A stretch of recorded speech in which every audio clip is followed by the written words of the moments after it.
Chapter 302. The sky was already bright, and the morning breeze was blowing in the courtyard, but it was still very dark. The person next to the rockery was dressed in coarse clothes, with an iron stake casually stuck in his waist. His face was covered with a piece of black cloth, but he seemed to be one with the surrounding scenery and buildings.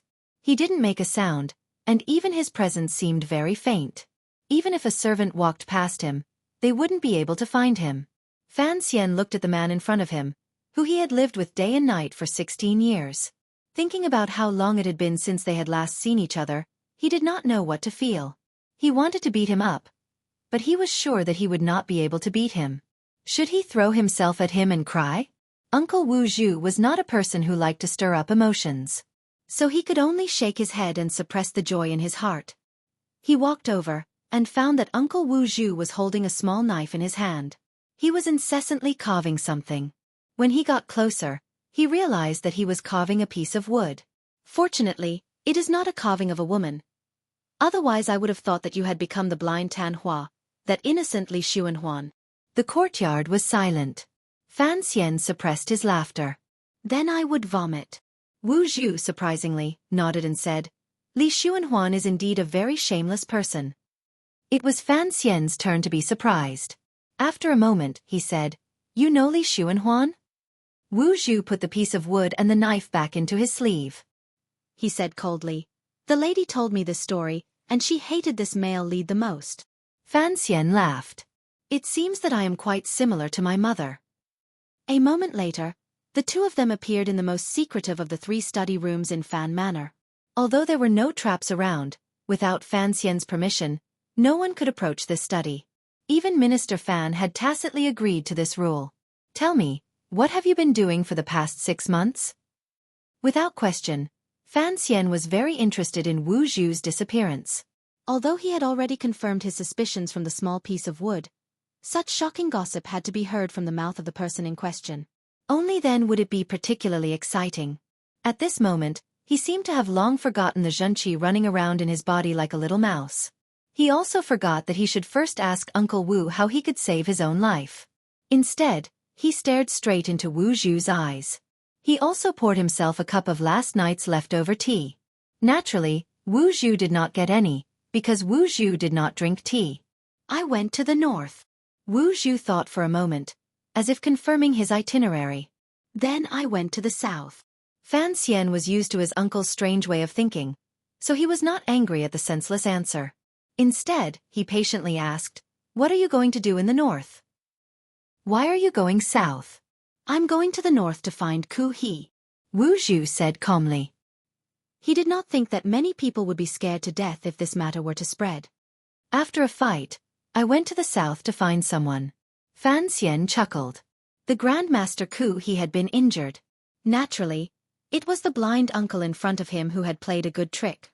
Immediately, he thought of a problem and furrowed his brows in concern. Are you all right? Wu Zhu tilted his head slightly and looked at his left shoulder. I was injured here, but it's already healed. His words were simple and to the point, but Fan Xian could feel the danger. He had fought with Haitang, and could clearly feel the power of Haitang's bald teacher, one of the top 4 grandmasters in the world. It must have been terrifying. Although Wu Zhu was arrogant, it was inevitable that Fan Xian would have to pay a price for injuring him. As long as he was healed now, that was all that mattered. Why did you do it? Fan Xian frowned. Wu Zhu said, First of all, if he was in northern Qi, I thought it would be inconvenient for you. Fan Xian nodded. If Ku He had been in Shangjing when he went on the diplomatic mission, he would not have been able to toy with the armed forces of northern Qi and obtain so much useful information before Xiaowen died. Wu Zhu continued, Second of all, I felt that I knew Ku He, so I wanted to ask him about what happened all those years ago. Fan Xian suddenly raised his head and looked at him in surprise. Suddenly, a thought flashed through his mind. He thought of Xiaowen's memories of the Temple of Eternal Night before his death. He frowned and said quietly, Perhaps. Uncle really did know Ku He at least back then.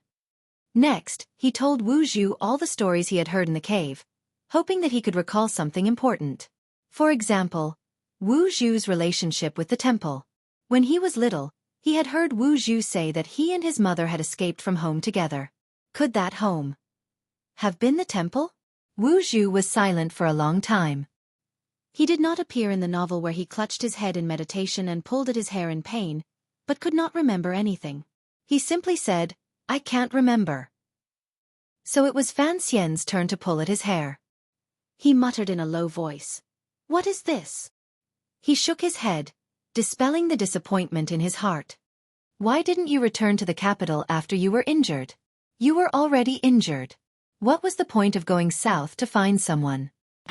Is Yilu Yun in the south?" Wu Zhu shook his head coldly. "There are some problems in the south. After confirming that Xueqi knew me, I went south to find the problematic person. Unfortunately, I did not find him." Fan Xian felt a headache coming on.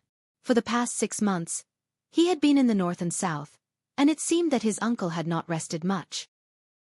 He had played a pantomime with the imperial advisor of northern Qi, and then he had gone south to find his family. But if Xueqi knew Wu Zhu... Yes, Shaoan had said that Xueqi's current fortune could not be separated from the trip to the temple all those years ago. At the time, he knew his mother, but at the time, his mother and Wu Zhu were not together. There was a problematic person in the south? Then who was it? Fan Xian's mind spun quickly.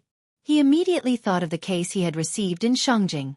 A cold-blooded serial killer had appeared in the south of the kingdom of Qing.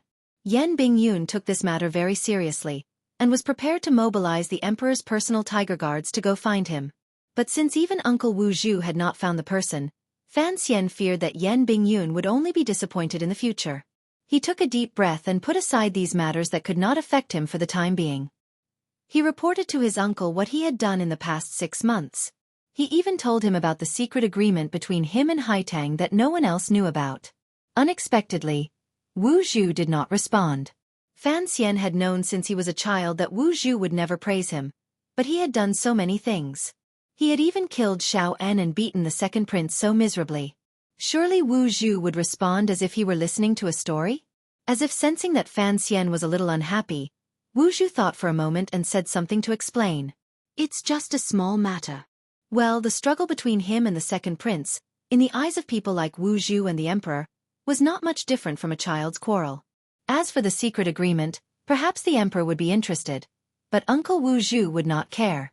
Fan Xian understood this and could not help but laugh at himself. He stretched out his right hand and said, "My hand has been shaking a lot lately. You have to take a look at it." Knowing that the zhenqi in Fan Xian's body was showing signs of going berserk, Wu Zhu was still inhumanly calm. "I've never practiced it before. I don't know what to do." Fan Xian finally lost his mind when it came to matters of life and death. He lowered his voice and roared, "There's not even the slightest safety factor. I was just born, and you made me practice it. What if I died?" "The lady said it was the best," Wu Zhu replied coldly. "And someone has practiced it before." "Of course someone has." Fan Xian bluntly pointed out the loophole in his uncle's words. Wu Zhu did not hide anything. "There's not much of a problem. At most, your zhenqi will completely dissipate and you will become an ordinary person, unless you're stupid enough to give up your so-called zhenqi at the last moment." Fan Xian was angry. "You're a monster.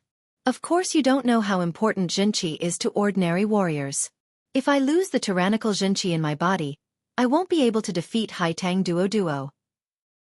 There are so many enemies in the world who could destroy me at any time. So what do I do now?" He raised his slightly trembling right hand and said angrily, "Am I supposed to let it keep shaking like Wu Mengda? Right now it's just my hand shaking. When the zhenqi in my body thickens, I'm afraid even my butt will shake." Wu Zhu raised his head. The black cloth over his eyes seemed to be coldly laughing at Fan Xian. "If you don't practice it, your zhenqi will naturally not increase." His words woke Fan Xian from his reverie. Fan Xian had long since become accustomed to meditating and practicing martial arts twice a day. He had never thought about stopping. Now he realized that before he found a solution, the first thing he should do was stop practicing the tyrannical zhenqi of the nameless martial formula. Although the zhenqi in his body would naturally develop and grow during battle, it would be slower than feeding it every day. He nodded and sighed. "That's all I can do. Let the big bang come a little later." Wu Zhu suddenly said, "Fei Jie left some medicine for you." Fan Xian was surprised. He hadn't expected Wu Zhu to remember something from his childhood. He nodded and explained. That medicine was a bit tyrannical. I was worried that if I took it, my internal energy would dissipate. Wu Zhu lowered his head, as if remembering something. He suddenly said, "It should work, although it can only cure the symptoms." At this moment, Fan Xian did not dare to completely believe his uncle's words. After all, this deadly nameless martial secret had been carelessly thrown to the side of his pillow. He smiled bitterly and said, "We'll talk about these things in the future. First, let's talk about you. Uncle, in the future, before you go missing, can you tell me first?" "Is that necessary?" Wu Zhu asked seriously. "Yes." Fan Xian nodded. "On the way to northern Qi, I always thought you were with me, and so was the chest. So I was brave enough to bully Haitang Duo. I didn't think you would be there. Doing something like that could kill someone." Wu Zhu hesitated for a moment. "Oh, I know." Fan Xian let out a sigh of relief. Ever since he was a child, he was used to Wu Zhu staying close to him. For example, in the carriage, in the grocery store, on the cliff by the sea. After entering the capital, Wu Zhu spent less time by his side. Although he was strong enough to protect himself, he knew that as he progressed in this world, he would face more and more challenges. Having an uncle like Wu Zhu by his side made him feel that the world was a piece of open land, and he felt much safer. "I plan to move out." Fan Xian coughed lightly. "Living in the backyard is a bit inconvenient. There are too many people, and you can't live with us." Wu Zhu tilted his head. He was confused as to why Fan Xian wanted to move just for him. "Warner hasn't met you, uncle," Fan Xian said seriously. "You are the closest person to me. You have to meet my wife." Wu Zhu slowly said, "I have." "She hasn't met you." Fan Xian smiled bitterly. "And you're always floating outside the manor by yourself. I don't even know where you live or what you do. This kind of feeling makes me, a bit uncomfortable." Wu Zhu tilted his head again. He seemed to understand what Fan Xian was trying to say. The corners of his lips twitched, but he still didn't smile. He slowly said, "You deal with it. But I don't want anyone other than your wife to know that I'm by your side." Fan Xian nodded happily. Then he thought of something and said awkwardly, "Not even Ruoruo? I've always wanted to let her see you." "No." Wu Zhu coldly said. "That's it. Go do what you need to do. Pretend I never came back." Fan Xian sighed. Hearing the faint sounds of people getting up, he walked out of the study, rubbing his wrists. In the study, Wu Zhu's face, which seemed to be eternally expressionless, finally broke into a smile that only appeared once every 500 years. And this time, the smile seemed to be joking, as if he was making fun of Fan Xian for not knowing something. In the autumn garden, the grass was covered with white frost, and the sun was warm and soft in the sky. Fan Xian was wrapped in a thin quilt, lying on a soft couch in the garden. He was resting, occasionally coughing, but he was much better than he had been the night before. There was a swing in the corner of the garden, and a few brave maids were swinging it. Their light-colored dresses bloomed like flowers on a small board tied to a long rope. Next to the swing, Xueqi and Xueqi, the two maids, watched with great interest. Their faces occasionally showed envy, but they were too proud of their status to step onto the swing and show off their skills. Fan Xian squinted as he watched the girl on the swing. Her dress spread out like a flower, like a parachute from his previous life. The waxy trousers under her dress flickered in and out of view. He couldn't help but think of a movie called Peacock. A hand reached out from the side and fed him a thin black date. The date was very light, and it was carefully cut, very much to his taste. He chewed it 2 or 3 times and said in a muffled voice, "Why aren't you taking care of your father? Why are you here?" Wan-er and Ruoruo sat on either side of him, taking care of this unconscious patient. Ruoruo smiled and said, "I get bored staying in my room all the time. Brother is sick, and yet he's in the mood to come to the garden and watch the maids play on the swing."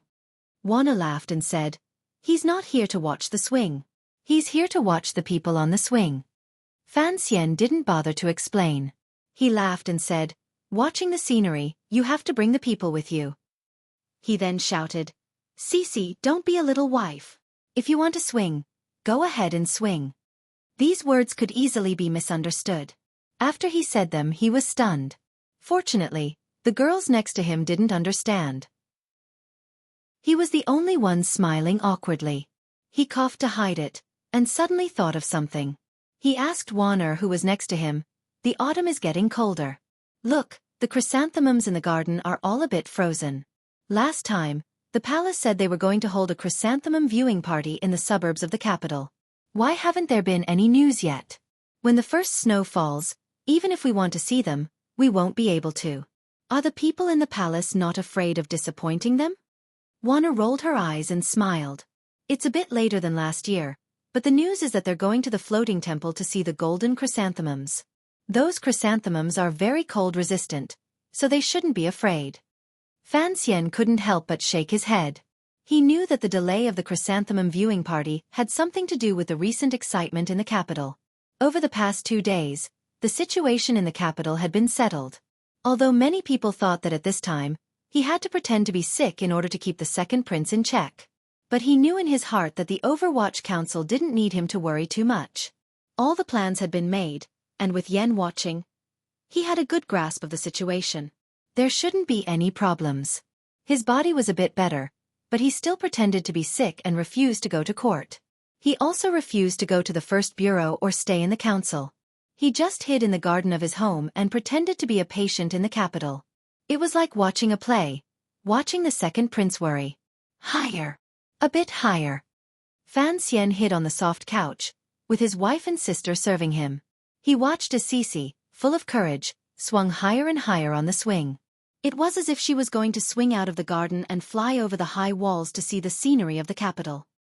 He couldn't help but laugh and shout. Chapter 303. The swing swung higher and higher. Suddenly, Xueqi seemed to see something high up in the air. She stopped pushing the swing and let it slow down. Before the swing had completely come to a stop, she jumped down in a hurry. She didn't even put on her shoes, which had landed on the grass, and ran to Fan Xian's side. The servant girls who were supporting her jumped in fright.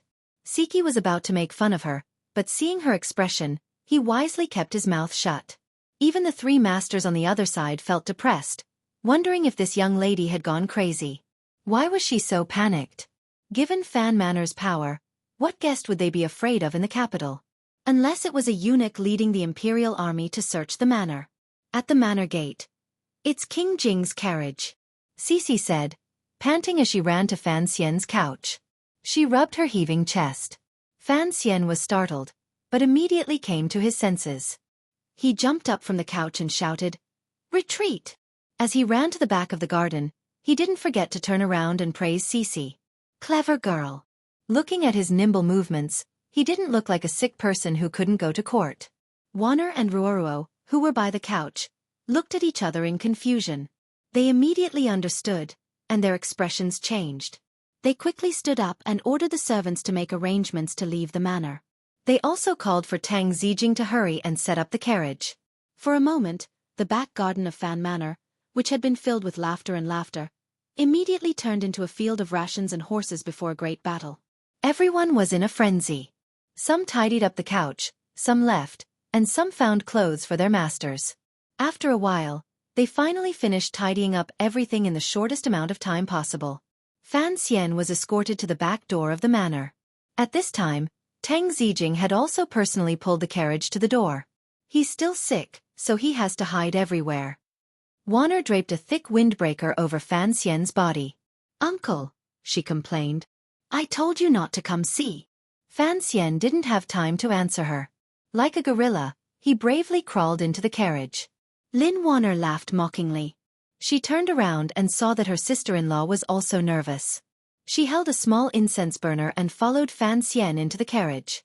She was surprised. "Ruoro, what are you hiding from?" As Fan Xian's wife, Warner understood why Fan Xian had to flee the moment Xueqi saw King Jing's carriage. Recently, the Fan family and the second prince's faction had been fighting. Fan Xian didn't know how many times Li Hongqing had been slandered. Recently, King Jing had been imprisoned in his manor by King Jing. Needless to say, King Jing had come to find Minister Fan to ask what was going on. Secondly, he had come to talk to Fan Xian.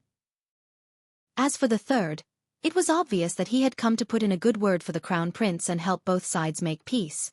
The emperor's own younger brother had come, and for so many years, the children of the Fan family had respected King Jing as an elder. They got along very well. If the other side came to make peace, what could Fan Xian do? It was impossible for Fan Xian to stop fighting with the second prince right now. Besides, if he said a few more words, the old gardener would be cunning enough to guess that Fan Xian was framing Li Hongqing. Fan Xian was very afraid of the old man's foul mouth. His status and seniority were enough to crush Fan Xian. What could Fan Xian do? So, of course, all he could do was leave. Of the 36 stratagems, escape was the best. Hearing her sister-in-law's question, Fan Ruoruo, who had always been calm, smiled awkwardly. Sister-in-law, it would be very awkward to meet him now. Wanner was stunned. She immediately thought of how they had bullied Li Hongqing for a few days. King Jing's reputation had been tarnished by her husband. It would be inappropriate for Ruoruo to meet her future father-in-law now. She suddenly thought of how her husband and sister-in-law had both gone into hiding. What would she do if she stayed in the manor? No matter what, the person who came was her little uncle. And her little uncle's mouth. Wanner shivered. She took her warm robe from Xueqi's hand, lowered her head, and went into the carriage. The brother and sister in the carriage were shocked. Why are you in here? Wanner rolled her eyes. Uncle is here to punish me. Do you want me to take the blame? I'm not that stupid. The servants of Fan Manor in and out of the carriage knew the old prince's temper very well. Seeing their 3 young masters so frightened, they couldn't help but laugh. Amidst the low laughter, Teng Zijing cracked his horsewhip.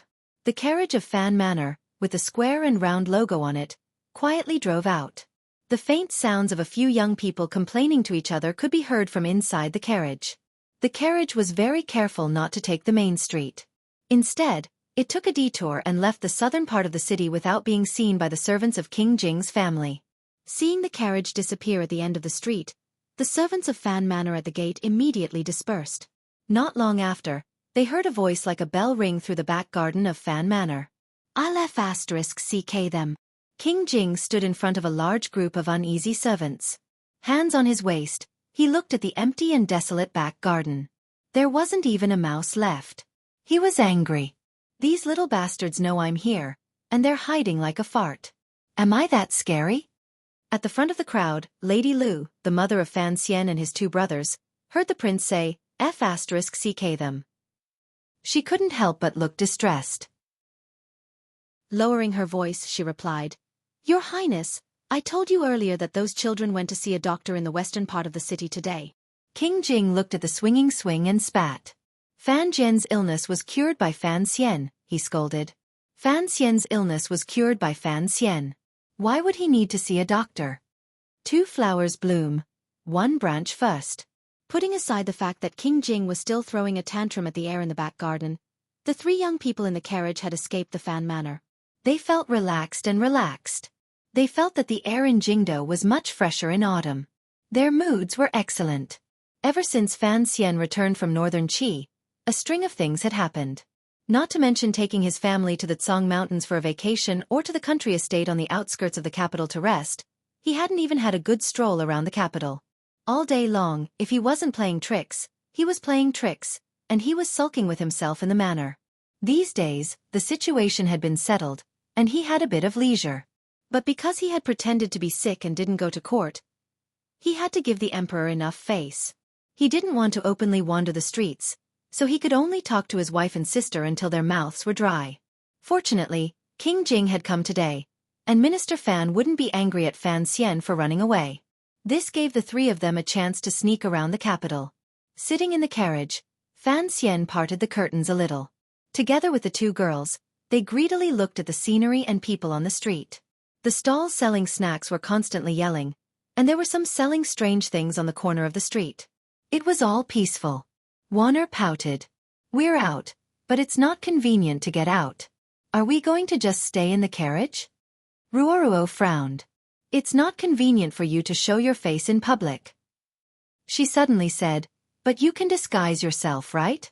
Fan Xian laughed and said, Even if the people in the capital don't recognize me, do you think they can't recognize the 2 flowers in the capital? Even though they knew he was lying, Wanner and Ruoruo still felt a bit happy. Girls were easy to please. Let's go eat at Isher Tavern. Wanner was a bit bored, so she suggested, Let's find a quiet room on the 3rd floor.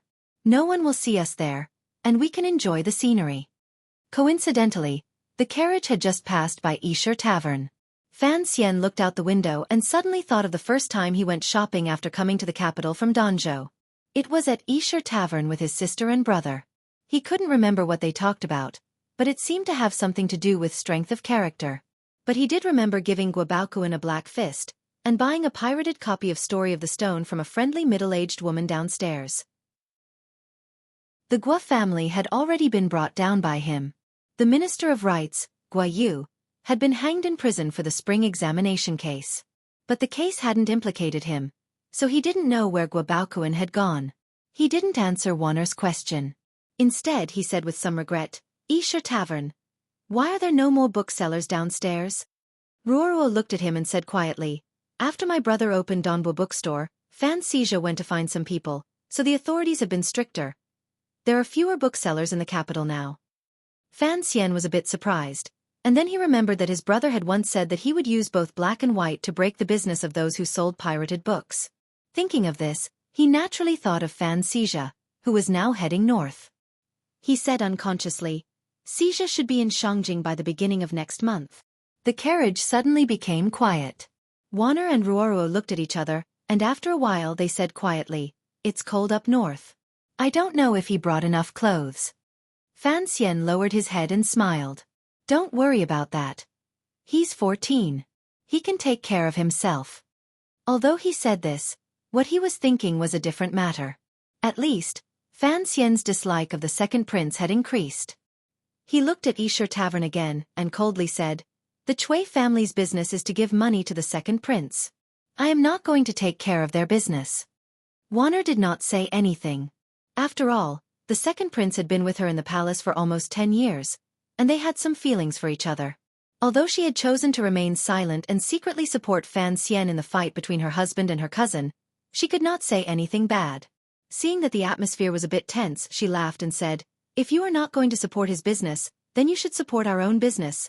Otherwise, she rolled her eyes and teased, let's go to Baoyu brothel. Taking his wife and sister to a brothel? Fan Xian was almost scared to death by this suggestion. He coughed and said, Baoyu brothel is not my business. It belongs to Shi Chanli. Wanner rolled her eyes and said, everyone knows that is a trick. If you want to open a brothel, then go ahead. I didn't say anything. Ruoruo tilted her head to the side and tried not to laugh. Fan Xian raised an eyebrow and smiled. He said, why would I open a brothel?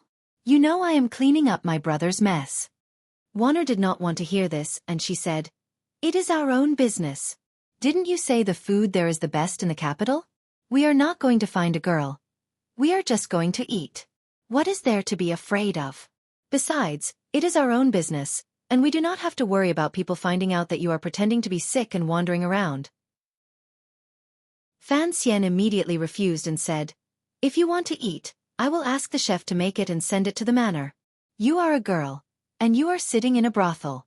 It is not appropriate. Wanner playfully stuck out her tongue and said, when the food is ready, it will be cold. Fan Xian did not look happy and said, then can I call the chef to come home? Wanner saw him insist, and she couldn't help but sigh. She said, I really want to go to the Baoyu brothel. I want to see what my brother-in-law's brothel looks like. She blinked her big eyes and said, to be honest, I am very curious about this kind of place. Ruoruo, who had been silent all this time, suddenly opened her mouth and said, if you want to go, then go. She saw that Fan Xian was about to say something, and so she said, it is inappropriate for a girl to sit in a brothel, but is it appropriate for a man like you to sit there? She smiled and rested her chin on her hand. She said, besides, I heard from my brother that you let Miss Sang manage the business of the Baoyu brothel. I have not heard her sing in half a year. If I don't go to the Baoyu brothel, where else can I go? Wanner, seeing that her sister-in-law agreed with her, was emboldened. She asked Fan Xian, you know I like to hear Sangwon sing. I haven't seen her for half a year, and now I know she was taken to the Baoyu brothel by my brother-in-law. Please take us there. Ruoruo then said, if men can go, then why can't we? Fan Xian was at a loss for words. He looked at his sister and noticed that she seemed to be getting bolder and bolder. Her way of thinking was different from that of other women in this world. Just from their conversation earlier, It was clear that she was more open, more reasonable, and more feminist than Warner. Of course, this was all due to the way he had taught her since she was a child.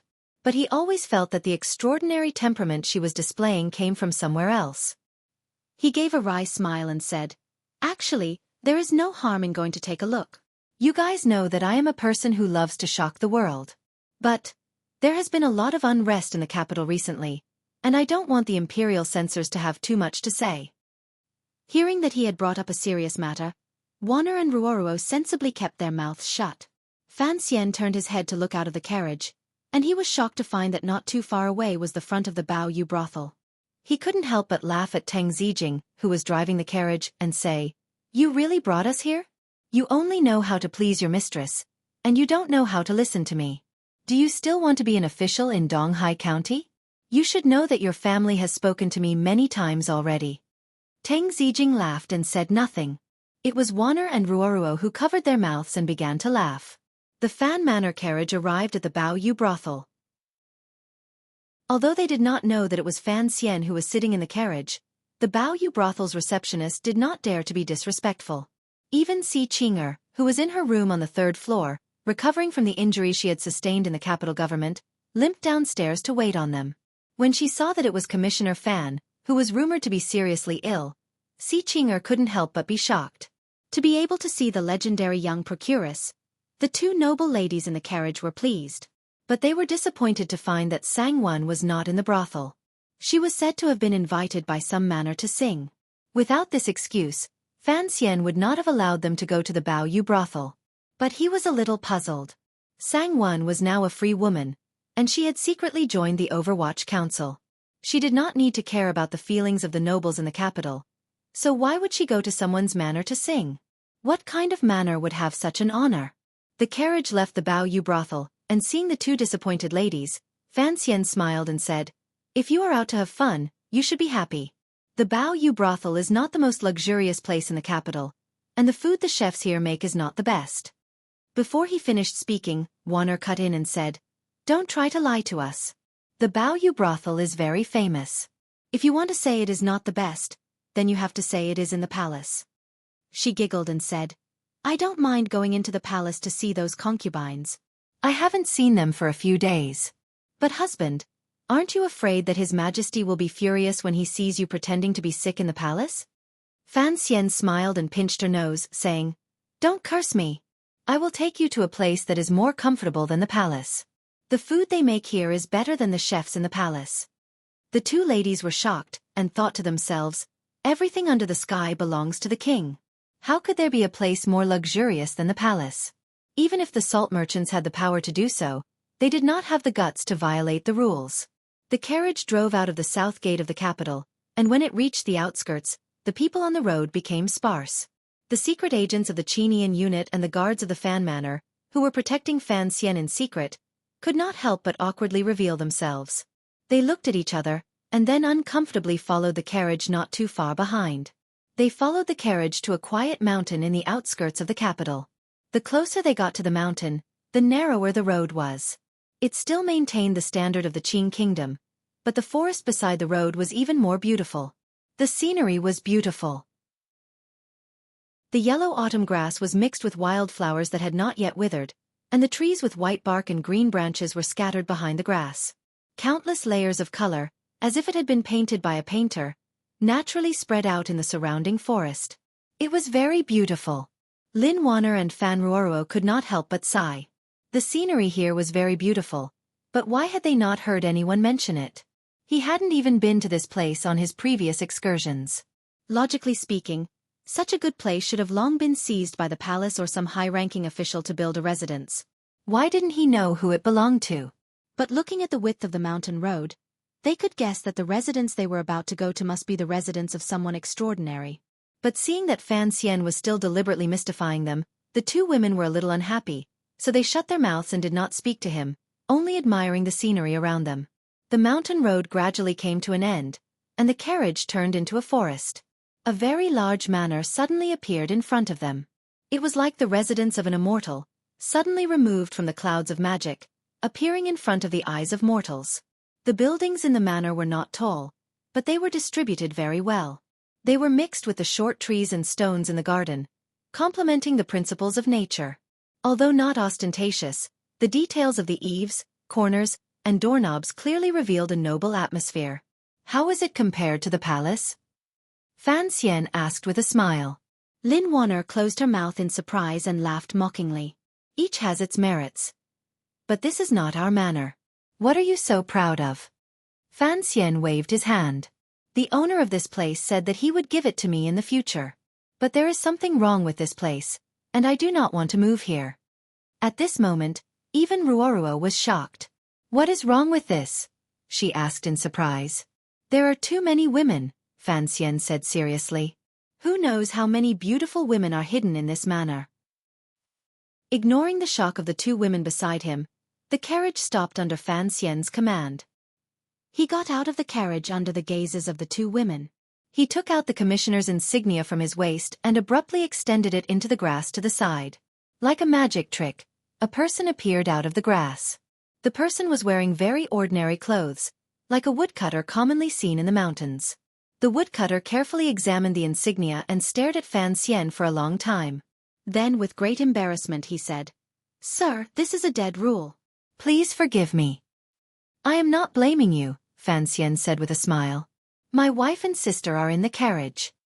The woodcutter did not dare to respond. He respectfully retreated and found another unremarkable hiding place. The carriage began to move again, following the mountain path toward the manor. The road was incomparably quiet, but at this moment, the two women in the carriage could guess that this road was no less guarded than the palace. It could even be said that there was danger at every step.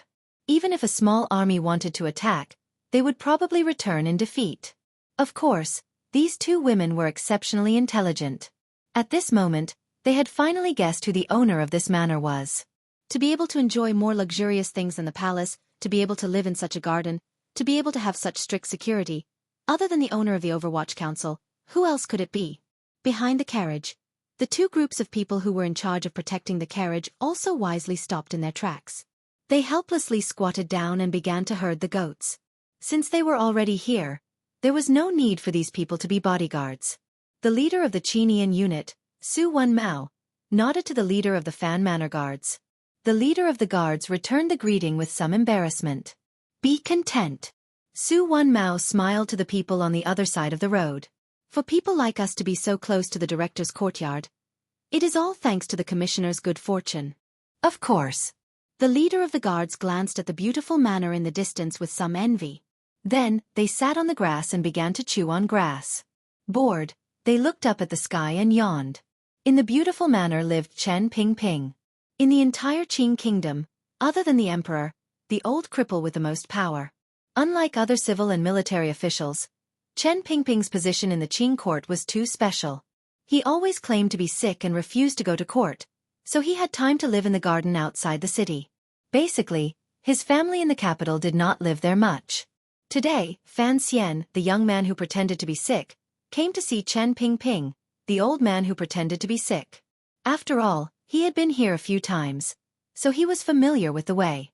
He went straight to the gate of the garden.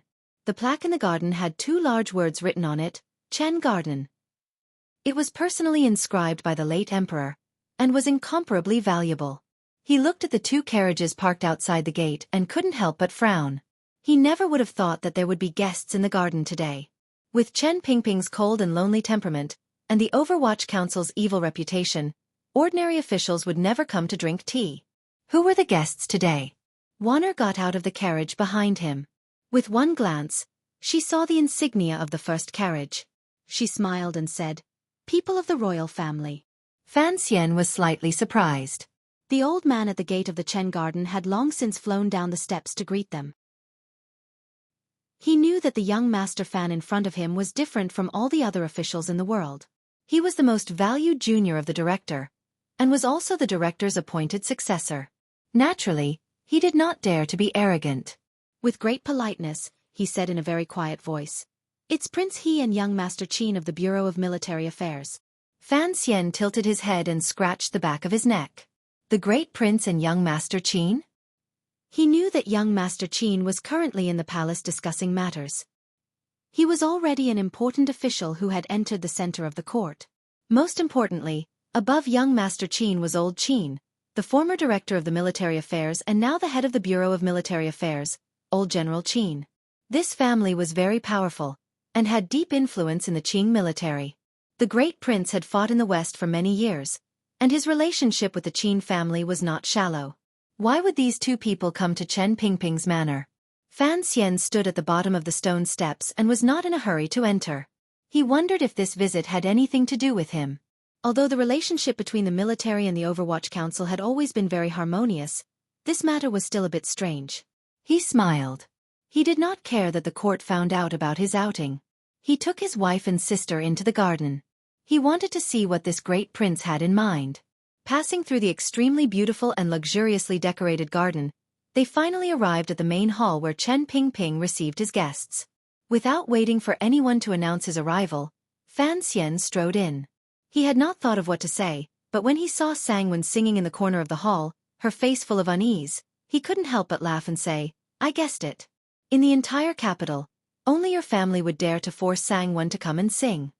Sangwen was not at the Baoyue brothel. She was in the Chen garden. Sangwen was the shopkeeper of the Baoyue brothel, and she was a new member of the Overwatch Council. For Chen Pingping to drag her to sing a song, it was only a matter of saying a few words. The laughter echoed in the hall. Chen Pingping, who was sitting in the main seat, raised his eyes with a not quite there smile. He looked at the three young men and women who had arrived unexpectedly. His usually cold eyes now had a glimmer of warmth. His skinny hands gently stroked the gray wool blanket on his legs, which had not changed for many years. He laughed and scolded, "I thought you thought I had too many women here? Why are you here today? If you want to come, then come. Why did you bring your wife and sister? Are you afraid I will call some women to come and eat you alive?" The two young men sitting in the guest seats were startled. They turned their heads to look in the direction of the hall, and for a moment they froze. It was Sangwen who stopped singing. With a face full of smiles, she stood up and bowed to Fan Xian and the two girls. A moment later, one of the young men, who was dressed in casual clothing, still exuded the aura of a soldier. He first bowed to Wanner, who was standing behind Fan Xian, and then he warmly greeted Fan Ruoruo. With a face full of smiles he said to Fan Xian, "Young Master Fan, it is an honor to meet you." Fan Xian had seen Qin Heng before, and he knew that his family background was excellent. He was highly appreciated by the emperor, and he was a rising star in the Qing kingdom. His future was limitless. Fan Xian bowed back and said, "Greetings, young Master Qin." Although Qin Heng's rank was higher than Fan Xian's, they both knew each other's power and status. So, there was no need to play games. Qin Heng smiled warmly and said, "Today, I came to visit the director. I did not expect to see you again, Commissioner Fan. My luck is not bad." Fan Xian saw that his smile did not seem to be fake, and he felt comfortable. He said, "I will not lie about being closer in the future. Since I have met you today, of course I will drink a few cups." Qin Heng laughed loudly and said, "Commissioner Fan, you are indeed a wonderful person. Your actions are unexpected. You did not mention that you were sick and did not attend court. Instead, you wanted to drink to your heart's content. I wanted to make fun of you, but I could not open my mouth." Fan Xian looked at Chen Pingping, who was sitting in the main seat. He smiled bitterly and said, "Of course, we are of the younger generation. It depends on whether or not the host is willing to bring good wine to our guests." Chen Pingping opened his mouth and scolded, "You have more money than I do." Qin Heng's expression did not change. He smiled slightly, but his heart was thumping. He was extremely shocked. The officials had always thought that the reason Fan Xian was able to have such glory in the Overwatch Council was mainly because of the emperor's appreciation and training.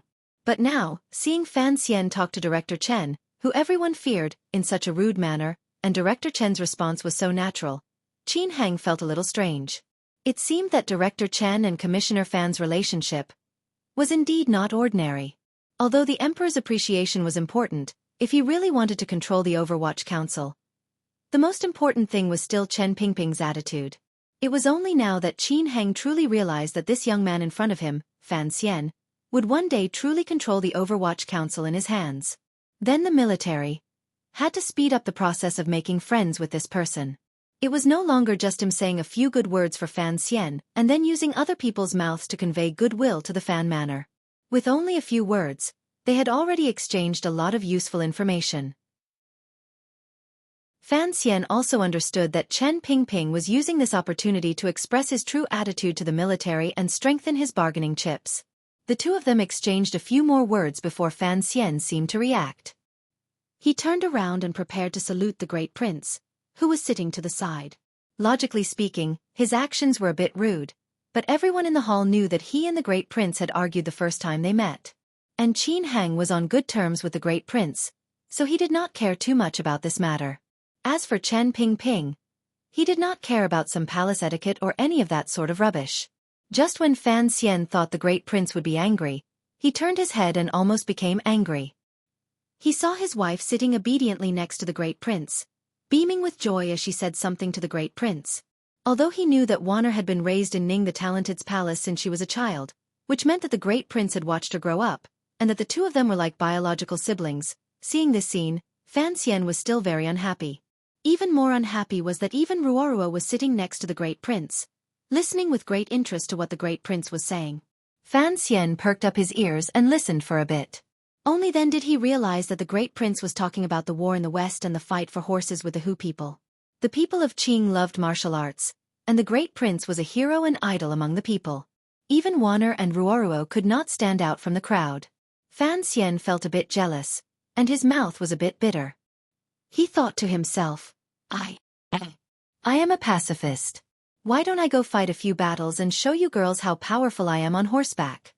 He was unhappy, but there was no reaction on his face. Instead, he laughed and very naturally bowed to the great prince. He said, I am Fan Xian. Greetings, great prince. Oh, I mean Prince He. When the great prince saw Fan Xian, he was already a bit depressed. Hearing his tone, he couldn't help but say, I say, Fan Xian, did I offend you somewhere? When you see me, do you feel unhappy if you don't say a few words to me? He turned his head to Lin Wanner and said, Chen the husband you married, is not very good. Lin Wanner and the great prince were very familiar with each other. Hearing him talk about her husband, she was not going to let it go. She picked up a fruit from the table and stuffed it into his mouth. She said, How can you talk about your brother-in-law like that when you see him? Fan Xian laughed. Brother-in-law sounded better. He went to sit below Ruoruo. A servant from the Chen garden had already brought him hot towels and tea.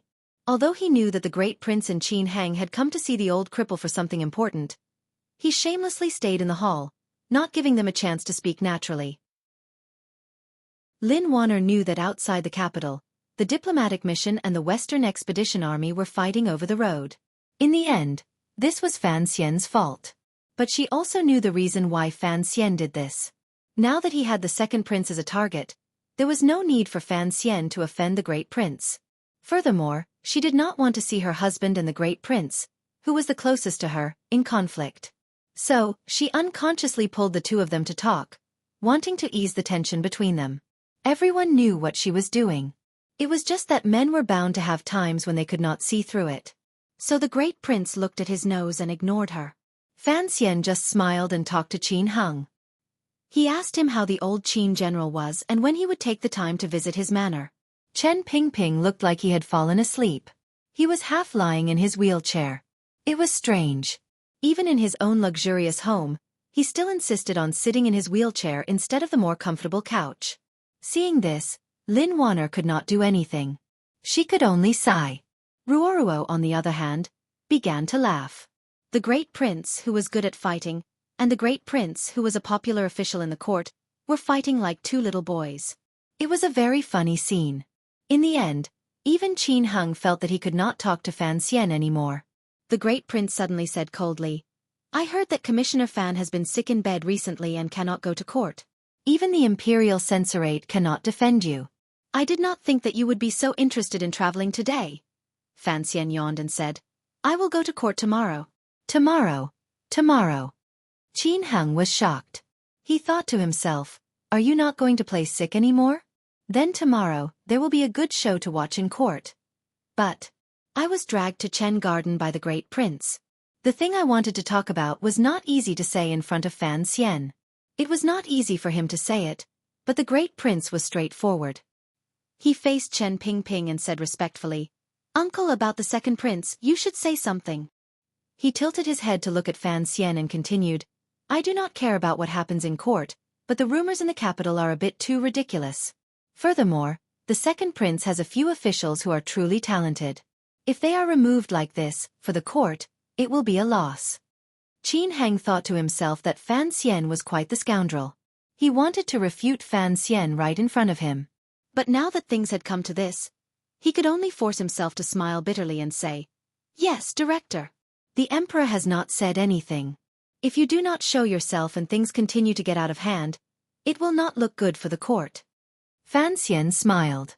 These two were very straightforward. The great prince and Qin Heng's intentions were very clear. The second prince's faction was already being suppressed by the Overwatch Council, and it was not good for him to make an appearance himself.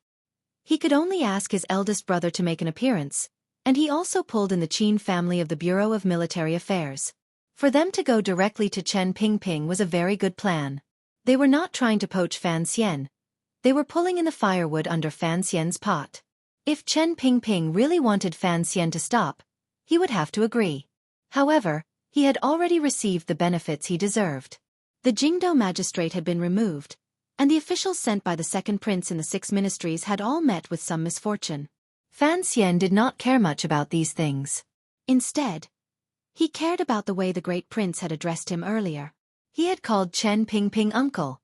No matter how unfathomable Chen Pingping's power was, no matter how close he was to the emperor, it was still inappropriate for the great prince to call him uncle. If word got out, it would probably scare people to death. Who was Fan Xian's uncle? It was King Jing, not an official. While he was thinking, Chen Pingping had already opened his listless eyes. He coughed and said, "We'll talk about the second prince later." "I say." He pointed at Lin Wanner and Ruoro and coughed. Ahem. Ahem. This is the first time you two have come to my garden. Why don't you greet the host?" In reality, there were not many people who were not afraid of Chen Pingping. Especially in many legends and stories, Chen Pingping had been successfully made into the image of a demon who could not walk. Although Lin Wanner and Ruoro were of noble status, facing the leader of the dark forces of the Qing kingdom, they still felt some fear. So when they entered the hall, they quickly sat next to the great prince. Hearing the old man speak, Lin Wanner and Ruoro had no choice but to stand up with bitter faces. They walked in front of Chen Pingping and bowed, giving him the courtesy of a junior. Chen Pingping laughed and said, "What are you afraid of? You have a mother and a father. You are not much better than me." He was talking about the eldest princess and the crafty minister Fan. He then said to the great prince, "As for the matter you spoke of, since the person in question is already here, you can tell him directly. He can make the decision." "Princess, Lady Fan, help me push the old man's wheelchair. I will take you to see the treasures in Chen Garden." The two girls and Sang Wen pushed the old cripple's wheelchair out of the hall, leaving Fan Xian and the great Prince Qin Heng behind. They looked at each other, thinking that the old man did not do things in the right way. He used his own home as a battlefield for the juniors to fight while he took 3 beautiful women to walk around the garden. Chapter 304. Qin Heng was a smart man. Otherwise, no matter how prominent his father's position in the military was, he would not have been able to sneak into the great prince's office at the age of 30 to discuss official business. So, he stood up calmly and raised his hands in salute to the great prince and Fan Xian.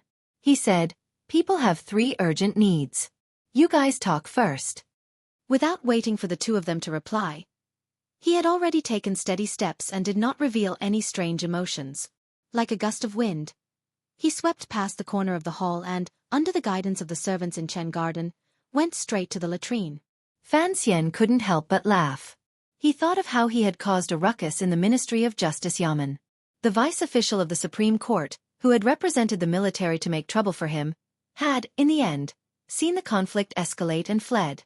It looked like the Qin family had already studied this trick to perfection. The atmosphere in the hall was a bit heavy.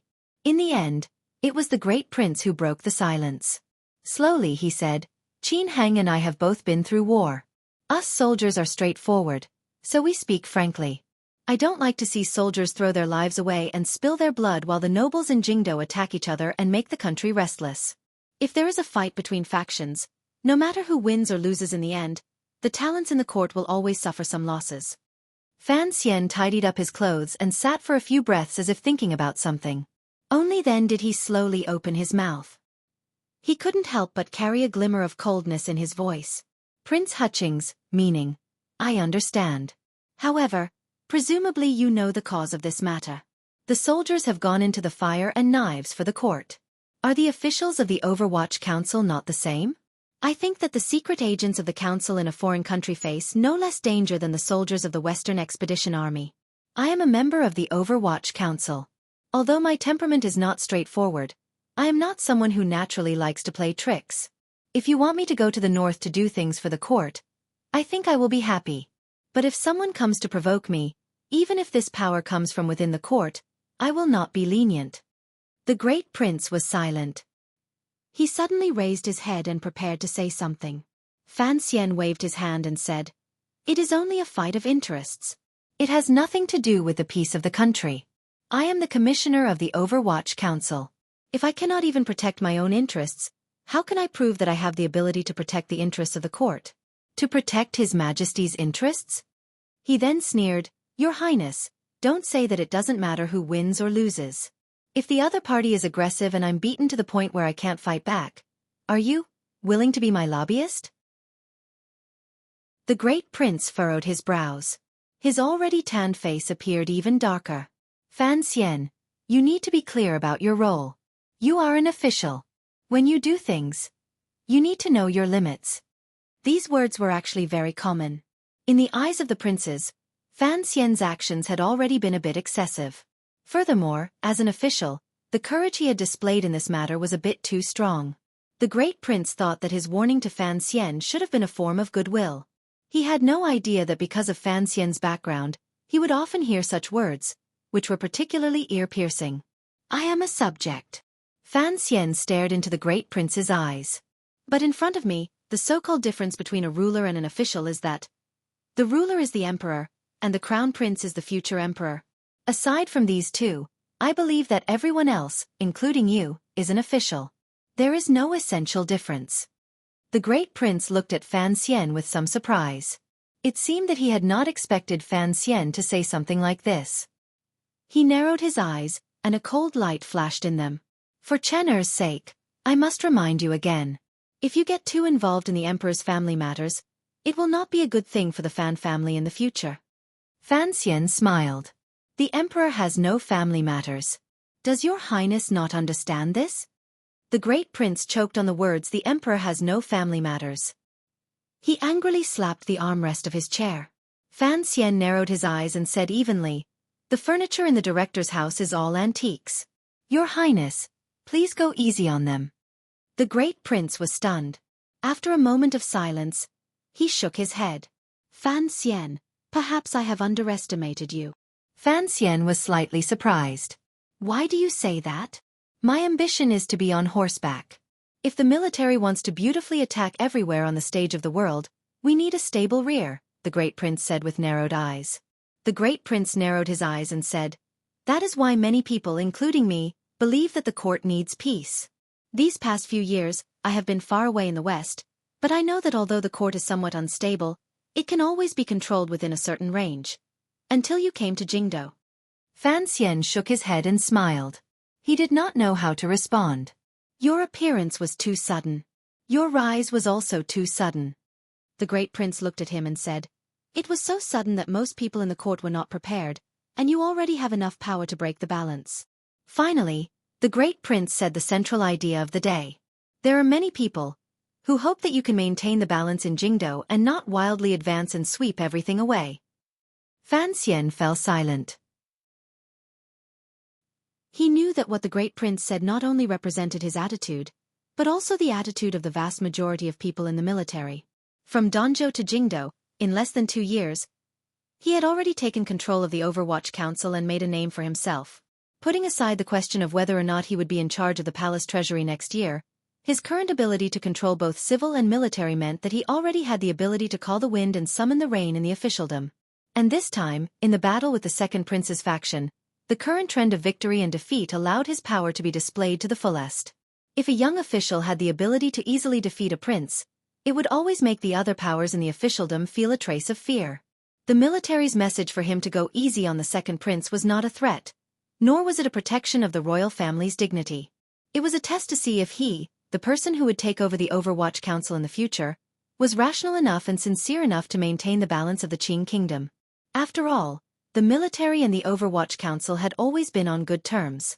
It could even be said that how many of the Qing kingdom soldiers could survive on the front lines was directly related to the wisdom and bearing of the leaders of the Overwatch Council. Have you thought about why I am fighting this battle this time? Fan Xian did not call the Great Prince Your Highness, nor did he take the Great Prince's warning to heart. Instead, he asked this question with a smile. The Great Prince frowned slightly. He had not thought deeply about this question, but now that Fan Xian had asked him, he understood. The Overwatch Council had never interfered in the battles between the princes. Thinking of all the possibilities, he suddenly raised his head and looked at Fan Xian with some surprise. Fan Xian was slightly startled. It seemed that he had not thought that the Great Prince would be so ignorant of the tricks of power, but he still wore a smile on his face. I just want to vent my anger, and at the same time, wake someone up a little. After an extremely long period of silence, the eldest prince's brows suddenly twitched, as if he had understood something. He actually laughed out loud, and then calmly said, "That second brother of mine is actually a smart person. This time, he suffered such a great loss at your hands. I believe it will make him wary. Perhaps, there will be some unexpected results." They were both smart men, and Fan Xian immediately understood the hidden meaning in these words. After thinking for a moment, he said evenly, "Perhaps. Your Highness and I have some intentions. But whether or not the second prince will be able to obtain those benefits depends on how you persuade him." The Great Prince looked at him with great interest. It seemed that he had admitted this, but he did not dare to believe it. He said doubtfully, "I just don't understand. Why are you so worried about this matter?" Fan Xian thought to himself. Even if they were brothers, it was not easy for them to be reborn. Were they really going to watch Xuanwu Gate unfold? But no matter what, he could not bring himself to say this reason, so he could only laugh it off. Besides, he was still wary of the Great Prince. Although everyone in the court knew that the Great Prince was the most broad-minded, only interested in martial arts, and had never coveted the throne. He was, after all, the son of that traitorous emperor. Who knew what he was really thinking? Where it is possible to forgive, forgive. The Great Prince glanced at Fan Xian meaningfully. Given his status, it was not easy for him to speak on behalf of the second prince in such a manner. Fan Xian smiled and nodded. He knew that he could not kill the second prince, so he did not mind doing him a favor. This decision had nothing to do with the attitude of the Great Prince or the military. It was purely because the emperor in the palace was watching him. Big Brother is watching you. Fan Xian had given the military enough face, and the Great Prince could not say anything more. After all, he knew that his second brother was not someone to be trifled with. In the end, the Fan family had paid a great price for this. If they did not reap any benefits, they would not give up. But after the matter was settled, the two unfamiliar people sat in the hall of the Chen garden. They could not find a topic to talk about, and the atmosphere was a bit cold and awkward. Qin Heng left to pay his respects for a very long time. The two of them sat in chairs, drinking tea without much taste. Suddenly, Fan Xian said, "How has the Great Princess been? I have been busy with official business and have not been able to pay my respects. Please, Great Prince, send my regards." In officialdom, choosing a topic to talk about was a very learned thing. Fan Xian picked this matter to talk about for a reason. As expected, the Great Prince said seriously, "Sir Fan, you escorted me to the south. I thank you." This was Fan Xian's strength. Only by choosing an appropriate topic could he effectively close the distance between them. At the same time, he had to make the other person feel indebted to him. He smiled and said a few humble words. He then began to talk about the scenery in the north with the Great Prince. The marriage between the Great Prince and the Great Princess of Northern Qi was set for next spring. At the moment, the Great Princess was basically living in the palace. She had seen the Great Prince a few times. According to the rumors in the capital, this political marriage seemed to be quite satisfied with each other. Fan Xian had been the envoy last time, so according to the traditional view of the Qing people, he was the great prince's matchmaker. After a shallow conversation, Fan Xian's impression of the great prince changed a little. As a prince, it was rare to see him so open and direct. Perhaps it was because his birth mother was not very noble. Back then, she was just a prisoner of war in Dongyi. The great prince did not have the noble air of the second prince, the third prince, or the crown prince. On the contrary, he was much more straightforward. When he spoke, his voice was powerful and loud. He did not pay much attention to hiding it. No wonder his wife was the best friend of this prince, Fan Xian thought. A smile rose on his face as he chatted with the great prince. Hearing the great prince's enthusiasm when it came to military matters, Fan Xian could only sigh to himself. He knew very well that he did not have much talent in military matters. Compared to the great prince, who had led troops for many years, it was better to remain silent. "Sir Fan, have you seen Shang Shanhu?" The great prince's face suddenly showed a leisurely yearning, with a slight look of admiration. Fan Xian was slightly surprised. "I think I saw him from afar in Shangjing Palace, but I did not have much of an impression." The great prince slapped his thigh and looked at him hatefully. "You do not know me, you do not know me. How could I miss such a great opportunity to make friends?" His words were full of regret. "Oh!" Fan Xian raised his eyebrows. "Why does the great prince think so highly of Shang Shanhu?" he asked curiously. "A heroic general of a generation." The great prince gave a very direct four-word evaluation. He narrowed his eyes and said in a cold voice, "Independently supporting the defense line of northern Qi that stretches for 3,000 li, preventing the barbarians from invading south for more than 10 years. He also sent out troops one after another to penetrate the snowy region and behead thousands of northern barbarians." Perhaps Sir Fan does not know this, but although the Hu people and barbarians are fierce, the western Hu people are much weaker than the northern barbarians. I have been dealing with the Hu people in the west for many years, and increasingly feel that Shang Shanhu has been able to hold out for so many years despite the instability of the northern Qi court. It is a pity that Shang Shanhu has been transferred back to Shangjing. Perhaps there will be a chance to meet the great prince on the battlefield, Fan Xian said with a smile.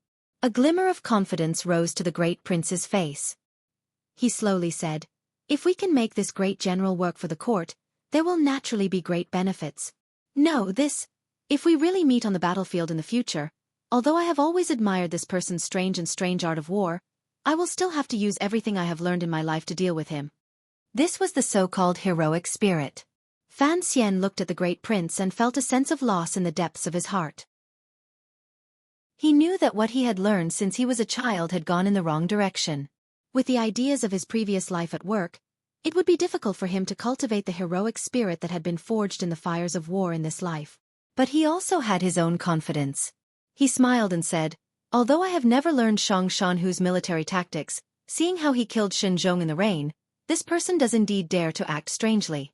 He is silent, like a sudden clap of thunder, catching everyone by surprise.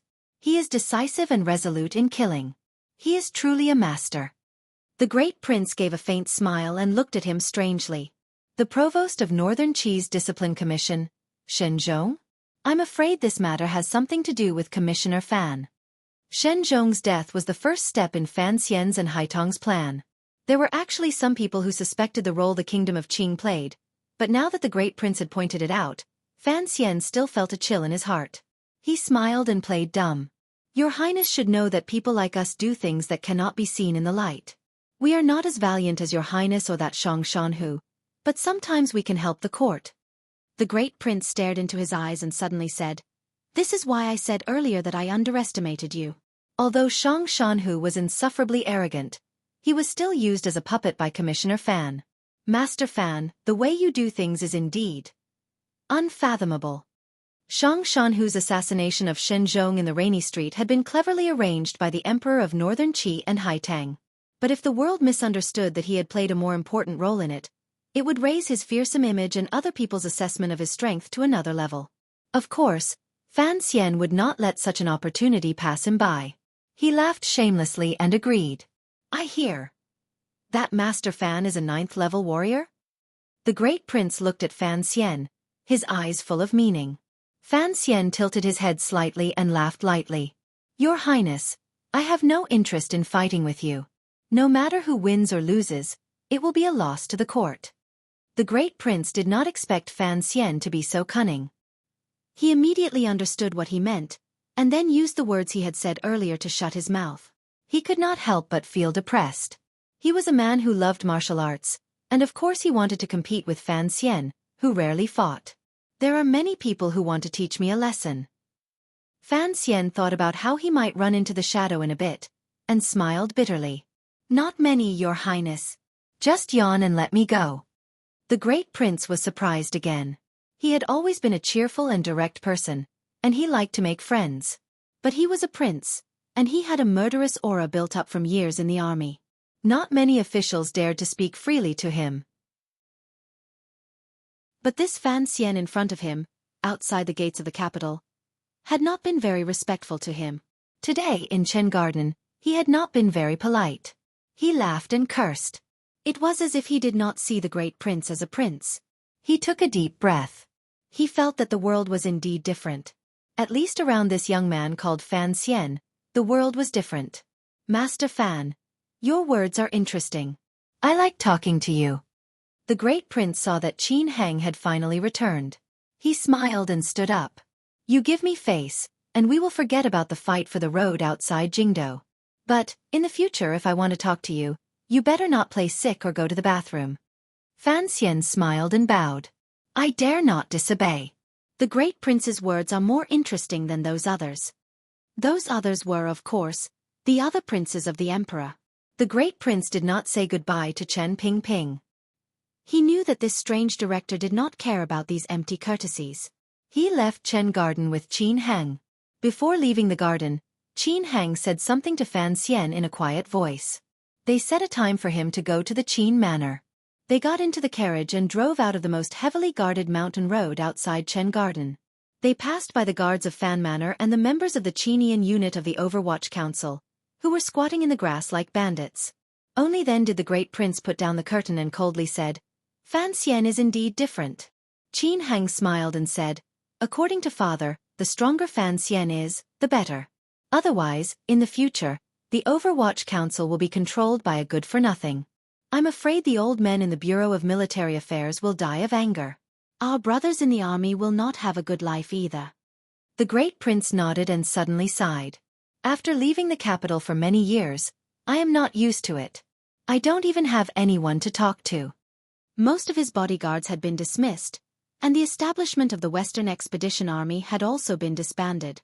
The Ministry of War had transferred soldiers to the Sioux border in the west. He was now in the capital, and his situation was somewhat similar to that of the great general in the north. However, he was a prince after all, and compared to Shang Shanhu, his treatment and status were naturally much better. How was your talk with Commissioner Fan? Not bad. The great prince said, your father should be able to relax. Even if Director Chen were to retire, I believe that with Fan Xian's ability, the Overwatch Council will still be able to maintain its efficiency and support the work of the army. Qin Heng shook his head. I believe that as well. But in my opinion, this Sir Fan Jr. might be even better. Sir Fan Jr. is meticulous and has made friends in many different countries. His martial arts are already at the level of a 9th-level fighter. He also has perfect control over the affairs of the Overwatch Council. Don't forget his identity as the Immortal of Poetry. He is a leader of the literati who was given books by Master Zhuang. In the future, he will become the director of the Overwatch Council. Such a person, he said, his face full of disbelief, has never appeared before. I think in the future, he will go even further than Director Chen. The great prince sighed and said, don't forget, next year, he will take over the palace treasury. But to put him in the eye of the storm, to receive the attention of the world and arrows from the dark, I don't know what father is thinking. Now that the emperor had been brought up, Qin Heng could not continue the conversation. The great prince smiled and looked at him. He continued, but Fan Xian is still young. Compared to the director, he has a fatal weakness. I think he knows this very well. So this time, he is using the second prince's matter to show his power and shock the world. He is protecting his own weakness first. What weakness? Qin Heng asked curiously. His mind is fettered. The great prince narrowed his eyes and said solemnly, Uncle is different. Uncle has no children. His parents died young, and he does not have a single relative or a true friend. Although there are many beauties in the garden, he does not have a single woman he truly loves. He is truly alone. The enemies cannot find Uncle's weakness, so how can they defeat him? But Fan Xian is different. He has a wife, a sister, a family, and friends. These are all his weaknesses. Qin Hing thought about it. It was true. In the entire Qin kingdom, no one knew who Chen Pingping had truly cared about in his life. Other than the emperor. No relatives, no friends, no love. This kind of life must not be easy. Qin Hang was not an old man. Thinking about this, he felt a bit sad. It is not easy for the director, the great prince said with a respectful expression. For Fan Xian to reach this realm, he is still far from it. In the Chen garden, singing was mixed with the sound of stringed instruments. It was as soft as a powerless cloud, greasy and slippery as it floated in the air. A dozen or so beauties dressed in luxurious clothing were singing and dancing on a platform in the middle of the lake. Chen Pingping sat in his wheelchair, accompanied by Wanner and Ruoruo. He looked at this scene with a face full of enjoyment. Sang Wen was holding a harp and playing a song for the dancing girls. What an easy and carefree life of a noble. In the carriage that left the garden, the two young men from the Qin Kingdom's military felt great sympathy for Chen Pingping's life. Fan Xian walked over from the other side. Chen Pingping gently clapped his hands, and the singing and dancing immediately ended. Another beautiful woman carefully led a few female guests to the back to rest. Wanner knew that Fan Xian must have something to say to Director Chen, so she followed the beautiful woman. Before she left, she looked at Fan Xian, wanting to ask him how his conversation with the great prince went. Fan Xian smiled and nodded, putting his wife's heart at ease. He walked behind Chen Pingping and consciously put his hands on the back of the wheelchair. He asked, "Where are we going?" Chen Pingping raised his withered hand and pointed to the forest on the east side of the garden. Fan Xian silently pushed the wheelchair in that direction. The old man and the young man did not speak. It was still early, but the autumn sun was still cold. It shone down from above the forest, dragging the wheelchair and the person's shadows. The wheels of the wheelchair squeaked as they rolled over the shadows. "He calls you uncle." Fan Xian pushed the wheelchair and walked slowly through the sparse leafless autumn forest. He smiled. "Aren't you afraid of the Imperial Censorate reporting you? That's a big crime." "You're afraid of the Imperial Censorate reporting you? It's not like you'll lose 2 layers of skin. If all the memorials to me were kept, I'm afraid the Emperor's royal study would be full." Chen Pingping expressionlessly said, "He calls me uncle. That is the Emperor's permission. No one can say anything." "The Emperor's permission?" Fan Xian was a little surprised. Chen Pingping turned his head and glanced at him. He said lightly, "Ning the Talented was a prisoner of Dongyi. During that northern expedition, the Emperor almost lost his life in the mountains and rivers of the north. It was because of Ning the Talented that he made it through. Later the great prince was born."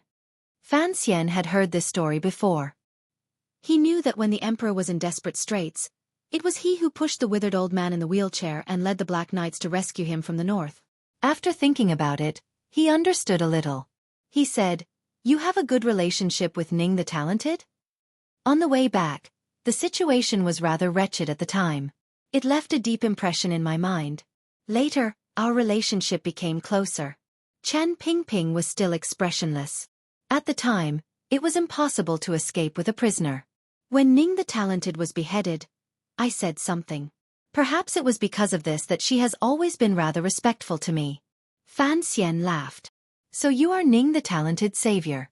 Chen Pingping closed his eyes and faintly said, "The Emperor was injured at the time. His body was as hard as a block of wood. He couldn't move at all. As for the matters of wiping his body and urinating and defecating, he had to leave behind a careful woman to do it. Later, I heard that Ning the Talented's entry into the palace also caused a disturbance. At the time, the Emperor had not yet married and was about to take a Dongyi prisoner of war into the palace. The Empress Dowager was very unhappy." Fan Xian asked, "Did you also help her?" Chen Pingping laughed, the wrinkles on his face turning into the skin of a bun. "At that time, my words were not as powerful as they are today. At the time, it was the lady who spoke, and Ning the Talented was allowed to enter the palace. Fan Xian sighed and said, "So it turns out that my mother likes to meddle in everything." "She likes to meddle in other people's business," Chen Pingping said. Chen Pingping said, then suddenly paused. "But this is not a trivial matter. His Majesty will only make up his mind to get married if she asks." Fan Xian made a face behind him and said, "I don't want to listen to the romantic stories of the older generation." "It's good to listen." Chen Pingping laughed darkly. "At least now you know that in the palace, you still have someone you can trust." "Ning the Talented?" Fan Xian shook his head. "A small favor from many years ago. I don't think the effect can continue until now." Chen Pingping said, "Dongi women have a shrewd temperament and distinguish between kindness and enmity. Furthermore, 13 years ago, she also worked hard to avenge the lady. Because of this, she offended the Empress Dowager and was demoted to Talented again. Until today, she has not been able to regain her position." "Are you sure the great prince has no desire to fight for the throne?" Chen Pingping said coldly. "He is a clever man, so when he was very young, he chose to run away. A mother knows her son. A prince taught by Ning the Talented is much more straightforward than the second prince and the crown prince." Fan Xian was silent. After a moment he suddenly asked, "Does Ning the Talented know about me?" "I don't know." Chen Pingping educated him. "You can't play all the cards you have in your hand all at once. You have to hide a few in your sleeve." "Does the Emperor know that I know?" "I don't know." "Does this count as deceiving the Emperor?" "Oh, since the Emperor did not ask, it is not convenient for us, the officials, to say anything." The old man and the young man both laughed like two foxes. "Is that all for the second prince's matter? Have you achieved your goal?" "In total, I have taken care of 17 officials. His power in the court is more or less gone. I do not have the ability to deal with people at the level of the Minister of Appointments." Fan Xian counted on his fingers. "The Chui family has also lost a lot of people. According to news from the north, they have been forced to open up their arms and legs. It will be much easier to cut them off." "Don't let others know that your next target is the Chui family," Chen Pingping said coldly. "In court tomorrow, the Emperor will make a decision. It will be difficult for the second prince to make a comeback. Will there be a problem with my family?" "You don't care about the Baron's title?" "I don't care." "Then there will be no problem. Don't worry, that father of yours is more cunning than anyone else. He won't let you suffer." Chen Pingping seemed to have thought of something. "While I was not in the capital, he called you back from Danzhou. Who knows what he was thinking?" "That is my father," Fan Xian reminded the director, feeling a headache coming on.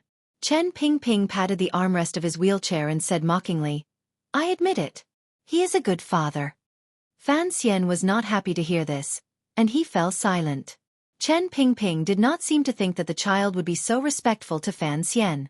He smiled, pleased. "What are you doing here today?" "I brought my wife and sister here for a meal." Fan Xian forced a smile. "I also wanted to broaden their horizons. I wanted to see the beautiful women that a lonely old man like you has raised." He suddenly did not want to continue joking with the old man. With a hint of melancholy he asked, "I have a question for you." "Speak." "Are you really a loyal minister?" This question seemed a little childish. Chen Pingping answered carefully. After a long time he said seriously, "I am loyal to the Emperor, to the kingdom of Qing. And you should know by now that no matter what you do, the Emperor is watching you do it. You can only do what he allows you to do. So, being loyal to the Emperor is actually being loyal to yourself. You must remember this, and always be loyal to the Emperor." Was this loyalty to the Emperor or loyalty to himself? Fan Xian did not want to pursue this question any further. "But this time you acted too early. You were ahead of the Emperor's plan." Chen Pingping closed his eyes and quietly said, "And the way you do things is too obvious. The Emperor does not know that you have already guessed where you came from, and so it is inevitable that he will have doubts about you." Fan Xian was silent. He knew that this was the biggest problem that had come with this incident. "Do not worry. I will take care of it," Chen Pingping said softly. Fan Xian was no longer worried. He pushed the wheelchair and walked out of the beautiful, yet desolate, forest. The two of them were walking west, and the shadow behind them was gradually pulling away. But the wheels of the wheelchair could not break free of the shadow. The next day, the court meeting was held on time. The father and son of the Fan family, who had not been in court for many days, were finally standing before the court. They were prepared to be impeached and reprimanded by the officials. The imperial censorate had already submitted the memorials to the court a long time ago. The Minister of Revenue, Fan Jian, admitted that he had not been strict with his family, which resulted in the birth of Fan Xija, an unworthy son. Fan Xian had also submitted a memorial to ask for forgiveness. But as for the other accusations, the Fan family did not accept any of them. After all, the murder of the capital's magistrate and the murder in the rain was not something the Fan family had any evidence against. Everything had been done very cleanly, and it was more than enough to shut the mouths of the censors. On the contrary, compared to the accusations the Fan family made against the second prince, the Fan family had a hard time dealing with them. After all, it was Xie Bian, one of the 8 generals, who had murdered the second prince outside the capital government. And Xie Bian had died in prison. One accusation after another was made against the second prince. What puzzled the courtiers was that the second prince's attacks were not ferocious, and all of his counterattacks were superficial. After a while, everyone guessed that the two sides must have reached some sort of secret agreement.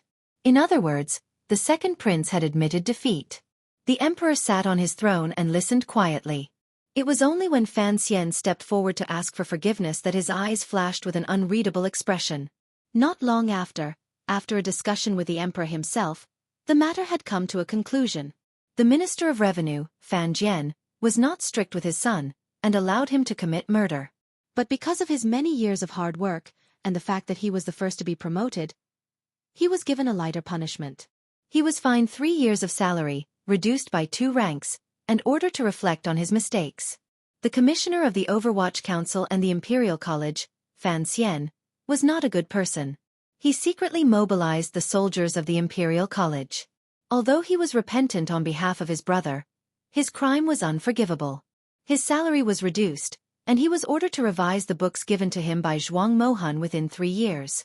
The Ministry of Justice had issued a warrant for the arrest of the second son of the Fan family, Fan Xija. The capital's magistrate had been arrested and imprisoned. He was removed from his position and would be tried later. Some duke. Finally, it was decided how to deal with the second prince. He was not a good person. He was to be demoted, and he was to be locked up for 6 months. He was not allowed to leave. The result was finally out. Every word and sentence was worth pondering by the officials and the common people. But no matter what, the father of the Fan family only had his title removed. The punishment was heavy, but there was no real loss. On the contrary, the second prince's faction had lost many officials, and he himself was to be placed under house arrest for 6 months. The punishment could not be said to be light. Everyone knew that the Fan family had won this battle. But when people listened to the edict written by the emperor himself, they found an interesting coincidence. Both Fan Xian and the second prince's crimes were vague. They were both not a good person.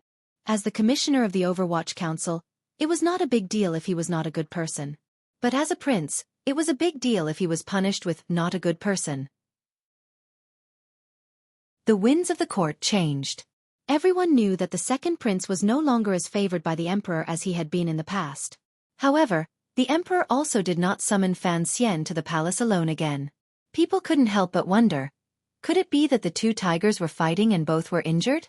Would Fan Xian's extraordinary royal favor come to an end here? But Fan Xian did not seem to have any reaction. He stayed in the Imperial College all day with a smile on his face, organizing books with the teachers. Occasionally, he would go to the Overwatch Council to take a look. He also took 2 days to visit the manor of General Qin of the Bureau of Military Affairs, and then he took Wanner and his sister to the palace to visit various concubines. Coincidentally, he met the Great Prince in Shufang Palace, where the Great Princess of Northern Qi was temporarily staying. Of course, when he entered the palace this time, he did not see the emperor. Secretly, he was still discussing many things with Sir Yan Jr. The arrangement of the smuggling routes in the north of the palace treasury had gradually entered the main topic. They were waiting to cut off the hand of the Cui family, which would cut off the largest source of income for Xinyang and the second prince. As for the matter of the zhenqi in his body, he was also attentively attending to it. At the same time, he was waiting for teacher Fei Jie's reply to see if he would take the medicine or not. In less than 2 days, in a cold autumn wind, the long-delayed Chrysanthemum Appreciation Festival finally began. But Fan Xian wrapped himself up like a dumpling, and looked fearfully at the last withered leaf outside the window. He thought to himself, in this damned cold weather, how could there be chrysanthemums that didn't care for their lives that would bloom? Chapter 305. It was the chrysanthemum that was loved by the people of the Central Plains. Chrysanthemums were not rare, and Danzhou, where Fan Xian had lived, produced them in abundance. The Danzhou chrysanthemum tea was a famous product of the Qing kingdom.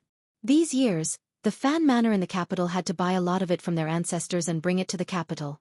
Because of this, Fan Xian was very familiar with this kind of flower. He often thought of the little yellow flower that bloomed on the side of the cliff in Danzhou. He knew that although the chrysanthemum was resistant to the cold, and in his previous life, Yuan Zhan's poem had shamelessly said that the flower would not bloom again after it bloomed. But in the end, it was not a winter plum. In such cold autumn weather, it should have long withered into mud. The carriage passed through the heavy defense at the foot of the mountain. Under the gaze of the palace guards and the imperial soldiers, the young people of Fan Manor got off the carriage. They followed the mountain road beside the autumn stream and climbed for a long time. They turned around the waterfall, which was no longer as abundant as it was in spring and summer. Suddenly, they saw a temple built in the style of the Qing temple appear in front of them. It appeared on the cliff that looked like it had been carved out of an axe. The hanging temple was built against the mountain, and the wooden pillars were stacked layer by layer. The widest part of the temple was no more than 10 feet wide, and it looked like a thin piece of art that had been casually pasted onto the cliff. The autumn wind was strong in the mountains, and as it whistled past, the onlookers couldn't help but feel a chill in their hearts. They couldn't help but worry that the wind would blow away the paper-like temple. According to legend, this was the earliest temple in the Qing kingdom, and it was built by ascetic monks who worshipped the temple. It took them hundreds of years to build, and their purpose was to spread the light of the temple, and to persuade the people to do good. The temple had never interfered with worldly affairs and was extremely mysterious. However, it seemed that for thousands of years, it had always been secretly influencing the winds and clouds of this land. In many rumors that had already disappeared into the long river of history, one could faintly see the shadow of the temple. In addition, although there were not many ascetic monks, they had always been righteous and were greatly loved by the common people. Thus, the temple still had a very high position in the hearts of the common people. As rulers, the royal family maintained a considerable amount of respect for the temple, which could not affect them but still possessed a certain mysterious influence. This kind of superficial effort was what politicians were best at doing and what they were most willing to do. Therefore, the Qing royal family held their chrysanthemum viewing festival every 3 years in the Hanging Temple. This had become a tradition. The chrysanthemum viewing feast was, to a greater extent, to reconcile the conflicts of interest between the members of the royal family and deepen their understanding of each other. Thus, they could avoid a situation where both sides fought to the death. At the very least, they could avoid the terrifying situation of 2 princes being assassinated at the same time decades ago and the Qing kingdom not being able to find a successor for the throne. The royal family of the Qing kingdom did not have many people, so the chrysanthemum viewing festival invited a few in-laws and even the families closest to the royal family to participate. According to recent custom, the Qin family and the Yi family, the 2 pillars of the military, were naturally part of the group. The Qin family had considerable power in the military, and the Yi family had been stationed in the capital for many years. Furthermore, they had the only grandmaster in the Qing kingdom, so their status was somewhat extraordinary. Other than that, there were a few old families that had been created when the country was founded, and a few new families, such as the Ren family, who had married a distant princess. As for the Fan family, it was not because of the Fan family's current power. The royal family did not care much about the power of an official family, nor was it because Fan Xian had married Wanner and thus had a secret relationship with the royal family. It was because the ancestor of the Fan family had personally raised the emperor and King Jing. Their close relationship was not known to outsiders, but because of their personal relationship, the Fan family was the closest family to the royal family. Fan Xian stood at the foot of the floating temple, gasping for breath. He looked at all the nobles of the Qing kingdom standing in 2s and 3s, and he couldn't help but mutter, "Chrysanthemum viewing festival? Where are the chrysanthemums?" Minister Fan had already been invited to a place where he could avoid the wind. The older generation always had some special privileges. The carriage stopped at the foot of the mountain, and the guards were left outside of the area where the royal guards were stationed. Thus, there was only one man and two women from the Fan family. Lin Wanner, one of the members of the triangle, laughed and pointed down the mountain. "It's here." Fan Xian was surprised, and he took a step toward the edge of the cliff. An irritating autumn wind blew against his face, and he couldn't help but squint his eyes. Then he took a deep breath and praised, "What a beautiful place." The cliff that the floating temple was built on was slightly sunken in, like a U shape. The mountain path followed the side, so when Fan Xian came up, he didn't notice anything strange in the mountains. Now that he was at the top of the mountain, he looked down. His field of vision was very wide, and he found that the mountains were full of chrysanthemums. The color of these chrysanthemums was much darker than normal, and they were gold. The shape of the petals was long and narrow. Golden chrysanthemums. They really do match the style of the royal family. Fan Xian stood at the edge of the cliff and looked at the flowers that were like stars. He sighed and said, "It is so cold, and yet they are blooming so brightly. What a strange sight." Lin Wanner explained, "These are golden chrysanthemums. It is said that after the floating temple was built, the great master of the Northern Wei Kingdom, Zhen Chen, personally moved them here. Ever since then, it has been a strange sight in the capital." "Zhen Chen?" Fan Xian sighed and said, "Could it be Ku He's great ancestor?" "Yes." Fan Xian shook his head and continued to look down the mountain. After a few more glances, he realized that the chrysanthemum flowers were not very flourishing. The soil between the mountains was not fertile, so it was often only a few feet away that a chrysanthemum flower would grow. However, at this time, the distance between the flower watchers and the mountains had been increased to the maximum. Thus, it created a visual illusion. It made people feel that the golden flowers, like stars in the sky, had taken up every corner of the mountains. Contrasted with the autumn colors of the mountains, it was particularly magnificent. The delicate flowers spread out in a majestic manner. There were already people coming up to say hello, but because the emperor was rather cold toward Fan Xian, and because of Wanner's status, she did not allow the young masters of the large clans to talk too much with Fan Xian. So they only exchanged greetings before parting ways. Fan Xian smiled warmly as he spoke to the crowd, but he began to empty his mind. He felt a little bored, and unconsciously began to observe his surroundings according to his professional habits. The floating temple hung in the middle of the mountain, and behind it was a precipitous cliff. There was only one path up the mountain. Today, the royal family of the kingdom of Qing had gathered here, and the foot of the mountain was already filled with imperial soldiers. They were heavily guarded, and the inner circle was carefully guarded by the palace guards, led by Gong Dian. As for the obedient eunuchs, no one knew if any of Eunuch Hong's disciples were among them. However, Fan Xian did not see any signs of the tiger guards, which was a bit strange. But with the current arrangement, it could be said to be watertight. Not to mention assassins, even if a mosquito flew up the mountain, it would be a headache. He smiled and greeted Ren Shaoan. Seeing him being dragged away with some embarrassment, Fan Xian smiled in his heart. His father-in-law had passed away a long time ago, and his original connections were finally beginning to fade. Looking up, Fan Xian couldn't help but narrow his eyes. The few people with the most power in the kingdom of Qing were all in this wooden temple.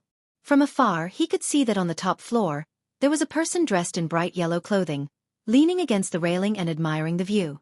That person was, of course, the emperor.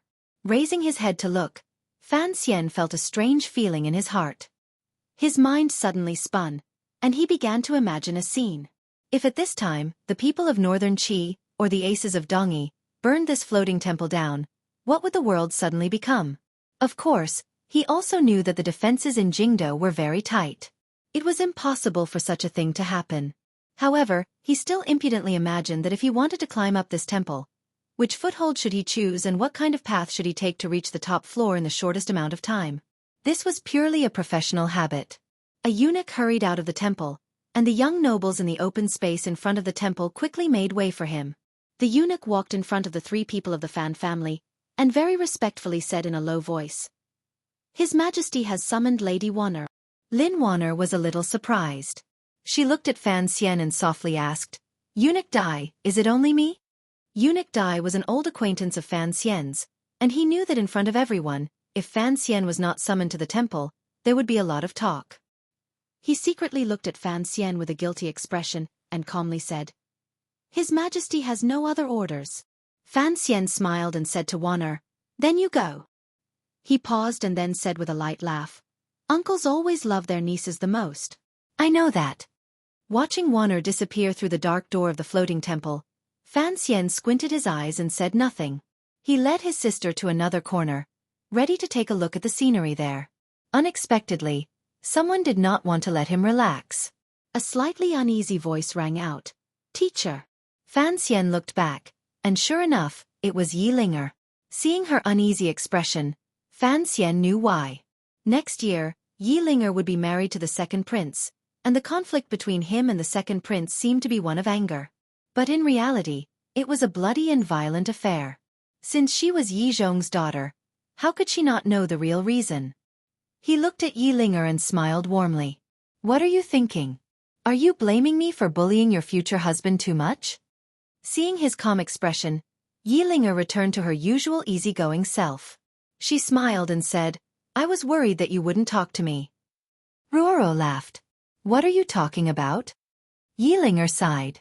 "I don't know where the second prince is. In the future, he will be missing from the mahjong table. I'm not used to it." In the back garden of the Fan Manor, there had been frequent mahjong parties over the past year or two. The four people at the table were Fan Ruoruo and Fan Xija. The other two were Lin Wanner and Yi Linger, who were best friends. "It's all because you and Ruoruo are giving money to Fan Xija and Wanner." Fan Xian smiled. "When the game is over, you can lose less. You should be happy." As he spoke, Qin Heng walked over from afar. Before he got close, he shouted, "What are you guys talking about, hiding here?" Seeing how loud his voice was, it seemed that he wanted everyone to hear him clearly. Fan Xian smiled wryly. "We're talking about mahjong." Qin Heng's interest was piqued. He patted Fan Xian on the shoulder and said, "I'm good at that." He looked around and frowned. The chrysanthemum viewing party is a chance for the emperor to get close to the children of the noble clans. Why is it so quiet around you? With Fan Xian's power, even if those people felt inferior, they would still come and say a few words to him. There was no way it would be so quiet. Fan Xian's face was calm. He said, "Today, I learned that chrysanthemums can only be looked at from afar and not played with. You know my personality. I don't want to talk to these people. As for getting close to them," he laughed, "I'm not interested." The so-called chrysanthemum viewing party, in his eyes, was a social gathering similar to the wine parties in his previous life. It was also a bit like a tea party. It was a way to show how close the royal family was to each other and establish their status. But for Fan Xian, he did not want to rely on the power of the royal family to show his existence. So, he felt that it was very boring. Qin Heng was already 30 years old. He had a wife and family, but the Qin family had to come see the chrysanthemum every 3 years. He had seen it many times already, and he was tired of it. Hearing Fan Xian say this, he couldn't help but nod. Today, the second prince and crown prince Jing had not been released from their manors. They were still under house arrest, so they did not come to the floating temple. "Teacher, the view here is not bad. Why don't you write a poem?" Yi Linger blinked her bright eyes. Every time Fan Xian saw the girl's eyes shine like gemstones, he felt like he was going to get dizzy. He unconsciously squinted his eyes and said, "I said a long time ago that I would no longer write poems." Yi Linger calling him teacher could be seen as a little girl playing around, and this amusing matter had long since spread throughout the capital. But for him to call himself teacher so boldly was rather funny. Qin Heng and Ruoruo could not help but laugh. Qin Heng joked, "Sir Fan Jr. wrote that poem in northern Qi. It has already spread all over the world. Do you think you can hide it from us?" Fan Xian felt a headache coming on. He casually tossed out a poem and shook his head. "Don't tell anyone else." "I hate writing poems." Fan Ruoruo had her head lowered as she thought about the poem. She suddenly heard her brother sigh. She couldn't help but ask, "Why?" "Because being chased around and asked to write poems is the most painful thing in the world," Fan Xian said slowly. Then, under the confused gazes of the other three, he began to laugh. It was a very happy laugh, a very private one, and a very brainless one. The nobles who had gathered in front of the floating temple drinking tea and writing poems, suddenly heard the laughter. They looked over in surprise and saw 4 young men standing by the cliff. They quickly recognized who they were, and they couldn't help but feel shocked. Sir Fan Jr.'s name was known throughout the world, and everyone knew him. But he had already thrown the second prince off his horse, and now he was standing with the younger generation of the Qin and Yi families. What did this mean? Fan Xian did not care about what other people were looking at him. But suddenly his nose twitched. He smelled a bit of smoke, and he wondered if today's main meal was ham. He turned his head and saw that in the corner of the floating temple, there was a barely noticeable black smoke rising up. Everyone present was very sensitive, and naturally, he was the leader. But no one else noticed anything strange. Even the palace guards who were guarding the area did not have any reaction. Those people were still looking at the 4 young men standing by the cliff. Who knew how much they felt, and how much they were envious of them? The autumn wind blew past, and the black smoke seemed to have been plucked up. It suddenly became very angry, and within the black smoke, there was a fire. Fan Xian's body was already flying with the wind, heading toward the front of the floating temple. Qin Heng, protect these 2 girls. By the time he finished speaking, he was already in front of the temple. He looked at the fire that was suddenly erupting, and he could feel the heat coming from it. He waved his hand, and a palace guard who was trying to attack him yelled, "Are you blind?" The fire began to burn. Because the floating temple was made of wood, the fire started very quickly. The young nobles who were attending the chrysanthemum viewing party screamed and tried to hide. For a moment, it was very chaotic. Although it was autumn and the weather was dry, this fire was very strange. The commander of the royal guards, Gong Dian, was on the highest floor of the temple, so the guards on the ground floor were a bit panicked. Fan Xian shouted at the guards and eunuchs, "Where is the sand and stones?" After he spoke, these people came to their senses. They now knew who Fan Xian was, and so they began to listen to his commands. One step at a time, one step at a time. First, they invited out the old officials on the first floor of the temple. Then they sent guards upstairs to protect the emperor and deliver the news. At the same time, they sent out a dozen elites to carefully set up defenses around the temple. Their reactions were quick, and their actions were clean. Although the nobles were terrified, the guards and eunuchs gathered their courage to extinguish the fire. Not long after, the flames were suppressed.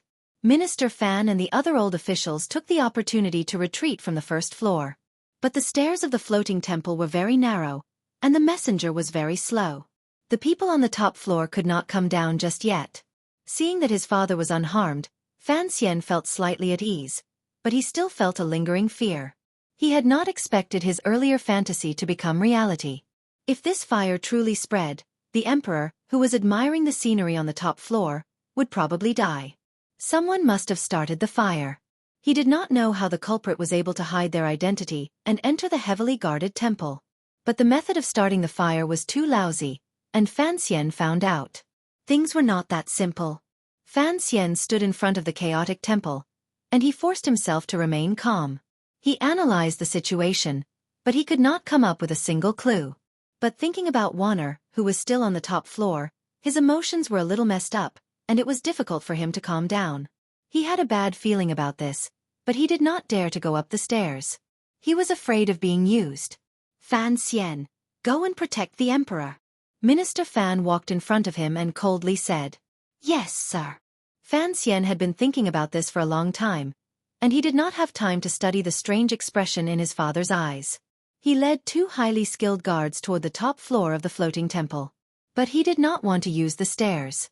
Instead, he pushed off the ground and became a black shadow. He stepped on the narrow eaves of the floating temple, and like a nimble ghost, he climbed to the top of the building. Chapter 306. His fingers dug into the cracks in the eaves of the temple, and Fan Xian's body gently swung up. The tips of his feet stepped on the wooden railing that protruded a few inches. His body suddenly rose up, and with a few jumps, he perfectly combined his skills with his little tricks.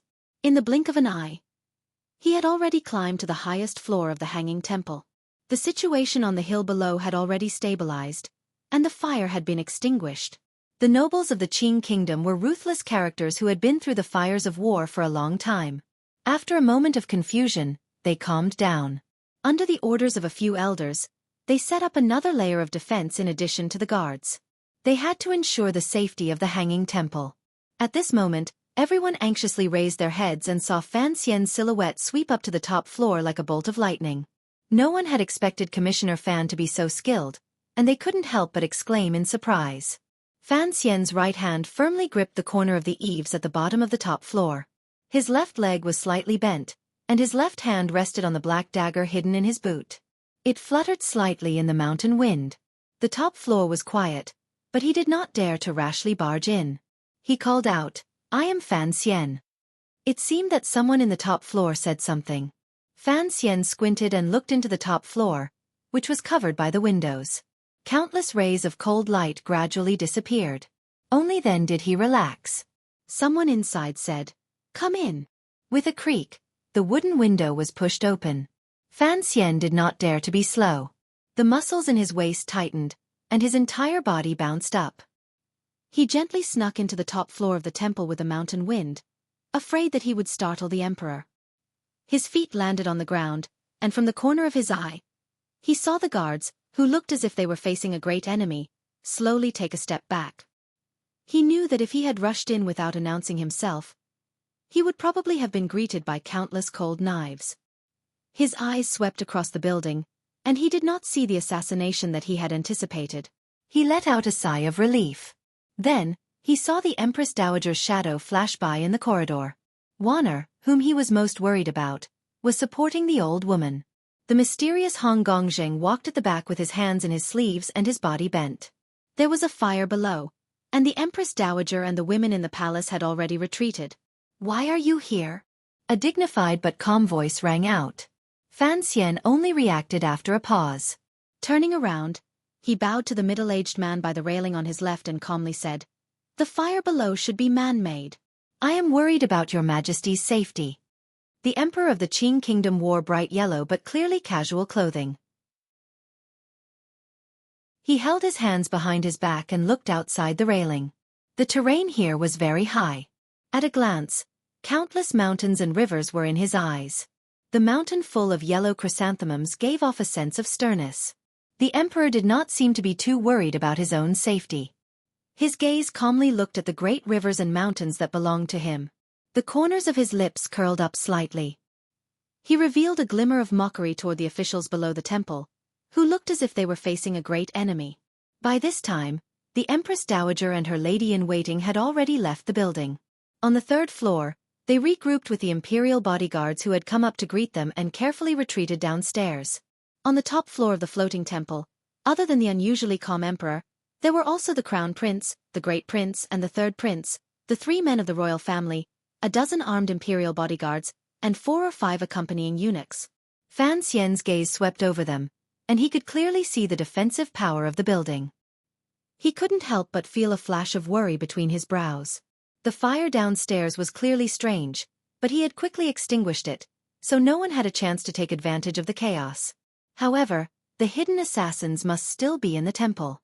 He just didn't know how the kingdom of Qing with its great power could have let someone sneak in, but as the commissioner of the Overwatch Council, he had a lot of confidence in the kingdom of Qing's defensive power. Even if there were assassins in hiding, they could only be top-notch aces who could throw the world into chaos with one sword strike. There could not be more than 3 of them. But the fact that Gong Dian was not in the building made Fan Xian's heart clench. Eunuch Hong helped the Empress Dowager down the stairs.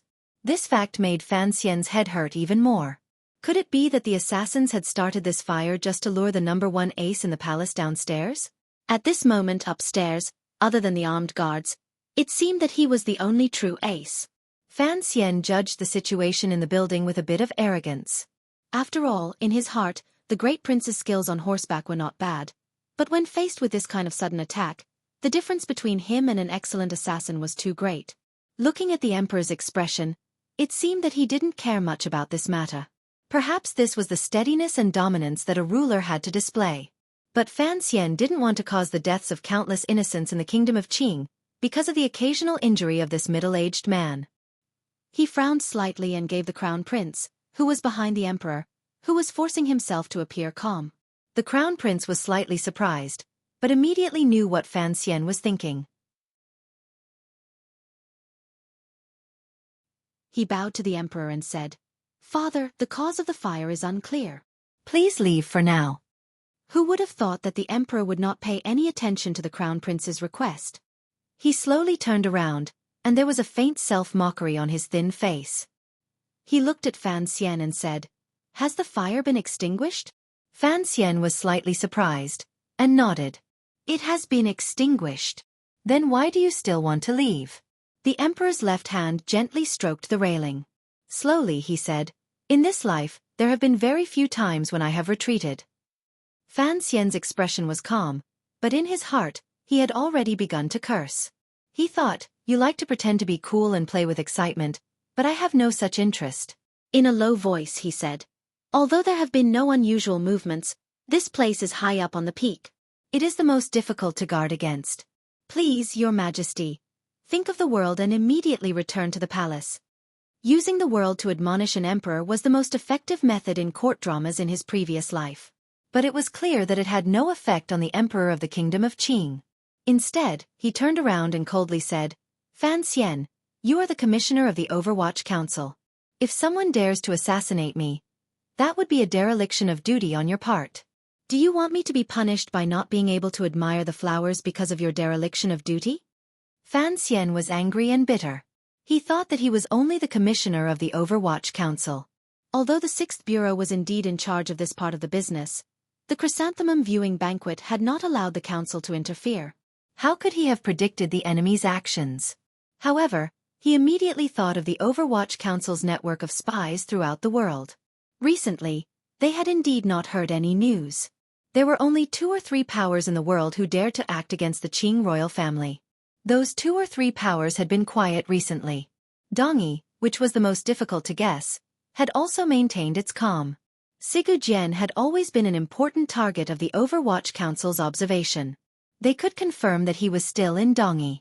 Looking at the emperor's calm expression, Fan Xian couldn't help but mutter in his heart. Was this fire not the prelude to an assassination? Was he really too nervous? Seeing Fan Xian sink into silence, the 3 princes present who had the right to speak all thought that he had been reprimanded by the emperor, and their faces were a little embarrassed. The crown prince coughed lightly and was about to say something on Fan Xian's behalf, but he suddenly remembered that Fan Xian had recently beaten the second prince wretchedly, which made him feel greatly gratified. However, this official's power seemed to have reached a point where he could not control it. At this moment, his father was suppressing him. Perhaps there was a deeper meaning to it, so he shut his mouth and only cast a comforting glance at Fan Xian. The great prince did not think so much. In a low voice he said, "Father, what Commissioner Fan says makes sense. Although I'm afraid there is no traitor in this world who would dare to assassinate you, for safety's sake, and for the sake of the elders downstairs, you should go downstairs first." The emperor seemed to admire the great prince's straightforward attitude, but he still did not have a good expression toward Fan Xian. Coldly, he said, "Fan Xian, as the commissioner of the Overwatch Council, you are so flustered in the face of trouble. You have disappointed me greatly." Fan Xian cursed a few more times in his heart, but his expression became more and more humble. He laughed at himself and said, "Your Majesty is right." The emperor looked at him with a trace of questioning. Suddenly he said, "Are you not satisfied in your heart?" "Yes." Fan Xian's heart suddenly jumped, and he replied in a low voice, "I believe that your Majesty is concerned with the world, and that safety is no small matter. You must take even more care, and no matter how careful you are, it is never too much. This scene reappears every year, and there is only one emperor in the kingdom of Qing. Even if others say I am flustered and as cowardly as a mouse, I must still ask your Majesty to go downstairs and return to the palace." There was an awkward silence in the building. No one had expected that Fan Xian would dare to contradict the emperor in public, and even dare to discuss the emperor's life and death. He even directly refuted the emperor's earlier reprimand. "You are very daring." For some reason, after hearing these words, the emperor's expression finally relaxed a little. Looking at Fan Xian, he said, "If you say you are as cowardly as a mouse, then I really don't know where to find such a big mouse in the world." This was originally a joke, but other than the emperor, everyone on the top floor was in a nervous mood. No one dared to laugh out loud. Only the extremely daring Fan Xian laughed, but his smile was somewhat bitter. Suddenly, the emperor's voice dropped a little. Even his eyes closed, allowing the mountain wind outside the railing to gently caress the middle-aged and gradually wrinkled face. In this life of mine, I have encountered countless assassination attempts. How could you children possibly know how turbulent the world was back then? The emperor smiled lightly. You want to force me to leave with such a situation full of mistakes and a fire that can't even be lit? How could it be so easy? Fan Xian looked at this scene and secretly looked down on the ruler of a country for playing with petty bourgeoisie. His attention was mostly on his surroundings. Gong Dian and Eunuch Hong were not there. The Taiga guards were not there. There were only the guards and 3 or 4. The princes and the eunuchs who served the emperor closely were loyal, and the relatives of the previous 3 generations were all under the control of the court. If they wanted to rely on these people to protect the emperor, it was far from enough.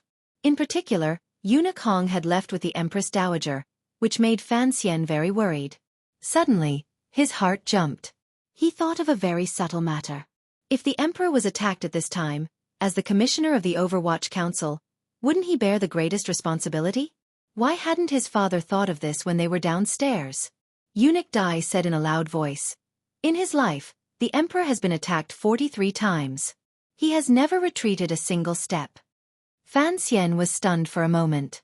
He immediately thought of Wang Qinian far away in northern Qi. He cursed in his heart. Behind all successful men, there was one or a few excellent sidekicks. The emperor slowly opened his eyes. A powerful self-confidence seeped through the calmness in his gaze. Northern Qi, Dongyi, Western Hu, Nanyue, and those pitiful creatures whose countries were destroyed by me, who doesn't want to kill me? But after 20 years, who has done it? He laughed lightly. When being attacked by assassins becomes a habit, Fan Xian, you can probably understand why I don't take it to heart. Fan Xian cursed in his heart more than any other day. But since he was the commissioner of the Overwatch Council, he had to be responsible for the emperor's safety.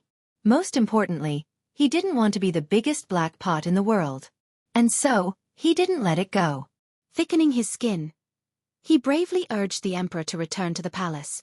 The emperor was finally annoyed by his words. He cursed angrily.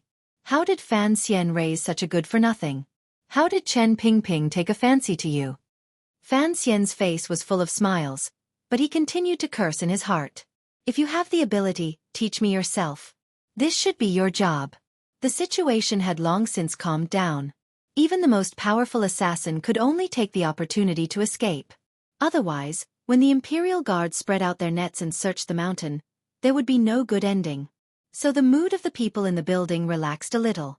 Seeing the emperor, who never showed his emotions, berate Fan Xian, they couldn't help but find it funny. The crown prince shamelessly comforted Fan Xian with a gentle gaze. The great prince couldn't bear it and turned his head away. It was the youngest, the third prince, whose face was full of smiles. Perhaps watching this scene, he felt very vindicated. He didn't know why the emperor was so angry today. He kept on berating Fan Xian, as if he were scolding his own son. After all, Fan Xian was now a famous person. He was an important official in the court. In the Qing court, which placed great emphasis on the rule of law, it was rare to see such a humiliating official. Fan Xian listened with a bitter smile, but he heard something else. He was afraid that the emperor was suspicious of the same thing as he was, and that was why he was so angry. If this show was secretly arranged by the old cripple or his father, he could only praise them for being daring, ruthless, shameless, and retarded. To play such a brave act of saving the emperor for the emperor to see. The emperor was not an idiot. At least, his intelligence was no lower than Fan Xian's. How could he not see it? It seemed that the emperor believed that Fan Xian was also in the dark. He sighed in his heart, thinking that there probably wouldn't be any serious assassins. It was just a farce. But the problem was that Chen Pingping was not a kindergarten student, and Fan Xian was not a little girl who cried at the Iron Gate on the first day of school. The emperor would not believe that his 2 most trusted subordinates would do such an absurd thing to gain favor for Fan Xian. The reason the emperor was angry had little to do with Fan Xian. The emperor finally stopped talking. He turned around and slammed his hand on the railing, startling everyone in the building. Fan Xian was a master of reading people. He pursed his lips to Eunuch Dai, who was next to him, indicating that the son of heaven was thirsty. Eunuch Dai had just been transferred to Taiji Palace, and he was being careful. Hearing Fan Xian's reminder, he couldn't help but feel happy. He prepared to serve tea. Wine. The emperor did not turn around, but he knew what Fan Xian was doing behind him. He looked at the scenery outside the railing. His eyes, which were like floating clouds in the sky, could not help but show a trace of mockery. 1,000 poems in the cold autumn scenery, a cup of wine in the cold fragrance of the wine. Since we are going to a tall building to admire the chrysanthemums, how can we not drink wine? Every 3 years, chrysanthemum wine would be prepared for the chrysanthemum viewing party. It had been prepared long ago. But the strange fire in the hanging temple had made everyone uneasy, and they had forgotten to bring it out. Hearing the emperor's edict, a young eunuch with delicate features quickly carried the wine table to the side of the railing. His feet made no sound, and he was exceptionally careful. Hearing the poem, Fan Xian was slightly surprised. This was a chrysanthemum poem by Jia Baoyu in the 38th chapter of Story of the Stone. The emperor was reading it now to show Fan Xian that he actually knew everything. But this matter could not be hidden from the world, and Fan Xian was mentally prepared. Story of the Stone is about the love between a man and a woman. It is a bit low class, but the words are not bad. But these poems are a bit unpresentable. The 3 princes and their attendants in the building did not know why the emperor was suddenly talking about literature, and they were slightly startled. Fan Xian knew he could not back down. He smiled bitterly and bowed. I did not expect my playful work to enter the emperor's eyes. It is truly fortunate. I had thought. You were afraid people would know this book was written under your name, so you purposely put some despicable effort into the poems, making them as childish as possible. Fan Xian sighed, not knowing how to reply. At this moment, everyone present finally knew that Story of the Stone, which had long been secretly circulated among the people and in the palace, had been written by Sir Fan Jr. Amidst their shock, they also felt that it was natural. This book had always only been published by Donbua Bookstore. Furthermore, the literary talent was clear and elegant, and it was truly vulgar. If it was not written by Sir Fan Jr., whose literary reputation shocked the world, who knew where in the world to find such a person? The emperor accepted the wine cup and sniffed the slightly strong fragrance in the cup. He gently took a sip and smiled faintly, no longer paying attention to the embarrassed Fan Xian and his shocked sons.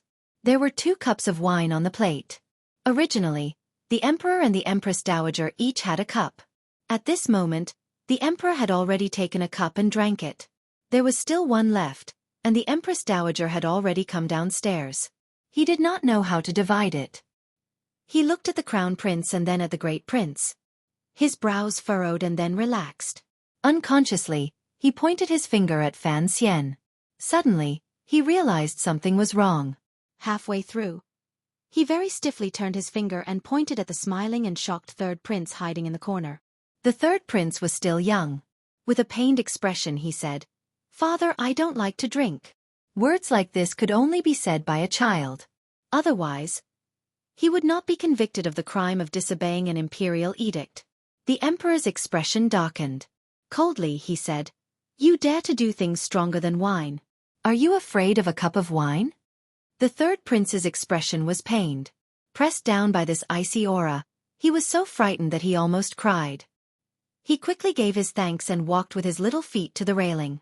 Stretching out his little arm, he took the wine cup and sent it to his mouth.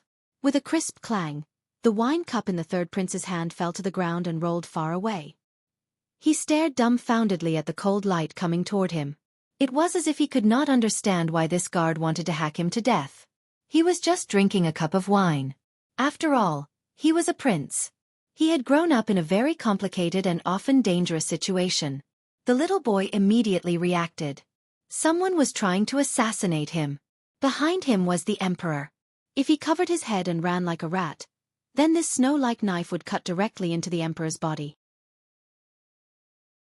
Of course, the third prince did not have great-grandmaster Xueqi's footwork in the snow that left no traces. He also did not have Yi Liuyun's strong hands that were as strong as a coffin frame.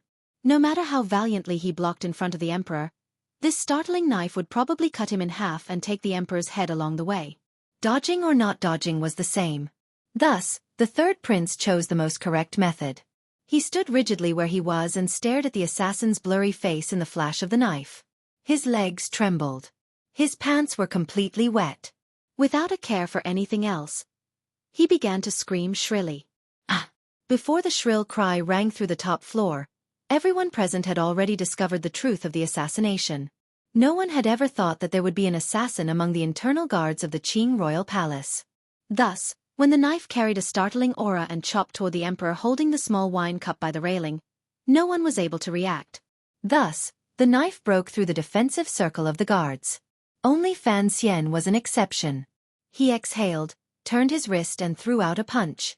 This assassin had hidden himself too deeply. His attack was too sudden, and the light of the knife was too strong. It made it so that he did not hold back at all. The snow mountain at his waist suddenly lit up. The melted Xueqi flowed out like a large river along his right arm and traveled to his fist. Then, through the air a few steps away, he smashed it down toward the flash of the knife. This punch was not simple at all. The wind generated by the punch had already split the air, and it was accompanied by a slight buzzing sound. It was like a muffled thunder, and it exploded in the saber light, shattering the snow-like saber light into pieces. Of course it was not that simple. Fan Xian's chest tightened. He was extremely shocked to find that the person wielding the knife was also a 9th-level ace. But it made sense. An assassin who dared to assassinate the most powerful ruler in the world would not have the guts to attack without being a 9th-level ace. After the wind from the punch, he had already rushed to the side of the third prince. His left hand flipped over, and the black dagger came out of his leg. It very insidiously stabbed toward the lower abdomen of the assassin. The knife in the assassin's hand only broke in half, but the power of the knife became more and more fierce.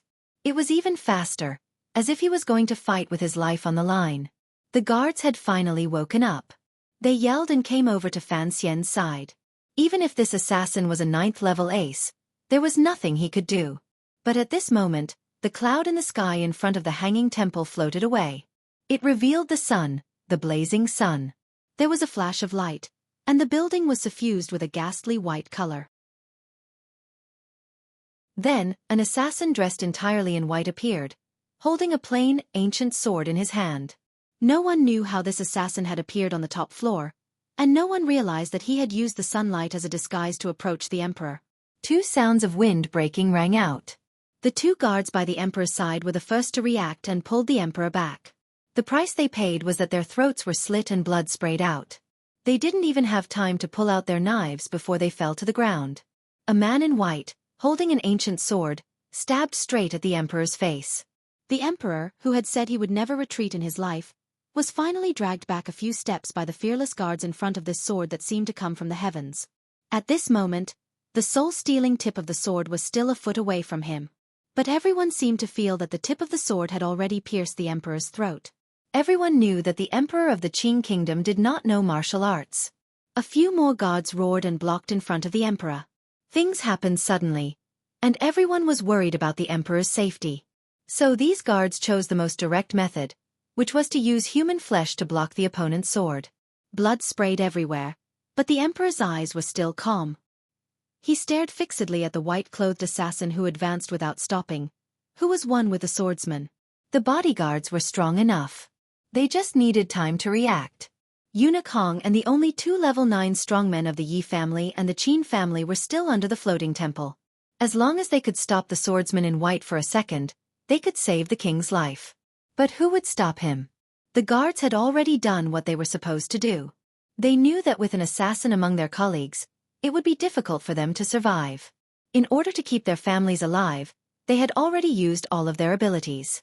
The rest of the task of blocking the sword for the emperor should be left to the emperor's sons. The chain of attacks all happened in a very short period of time. At that time, the wine cup that the third prince had dropped in shock was still spinning on the ground.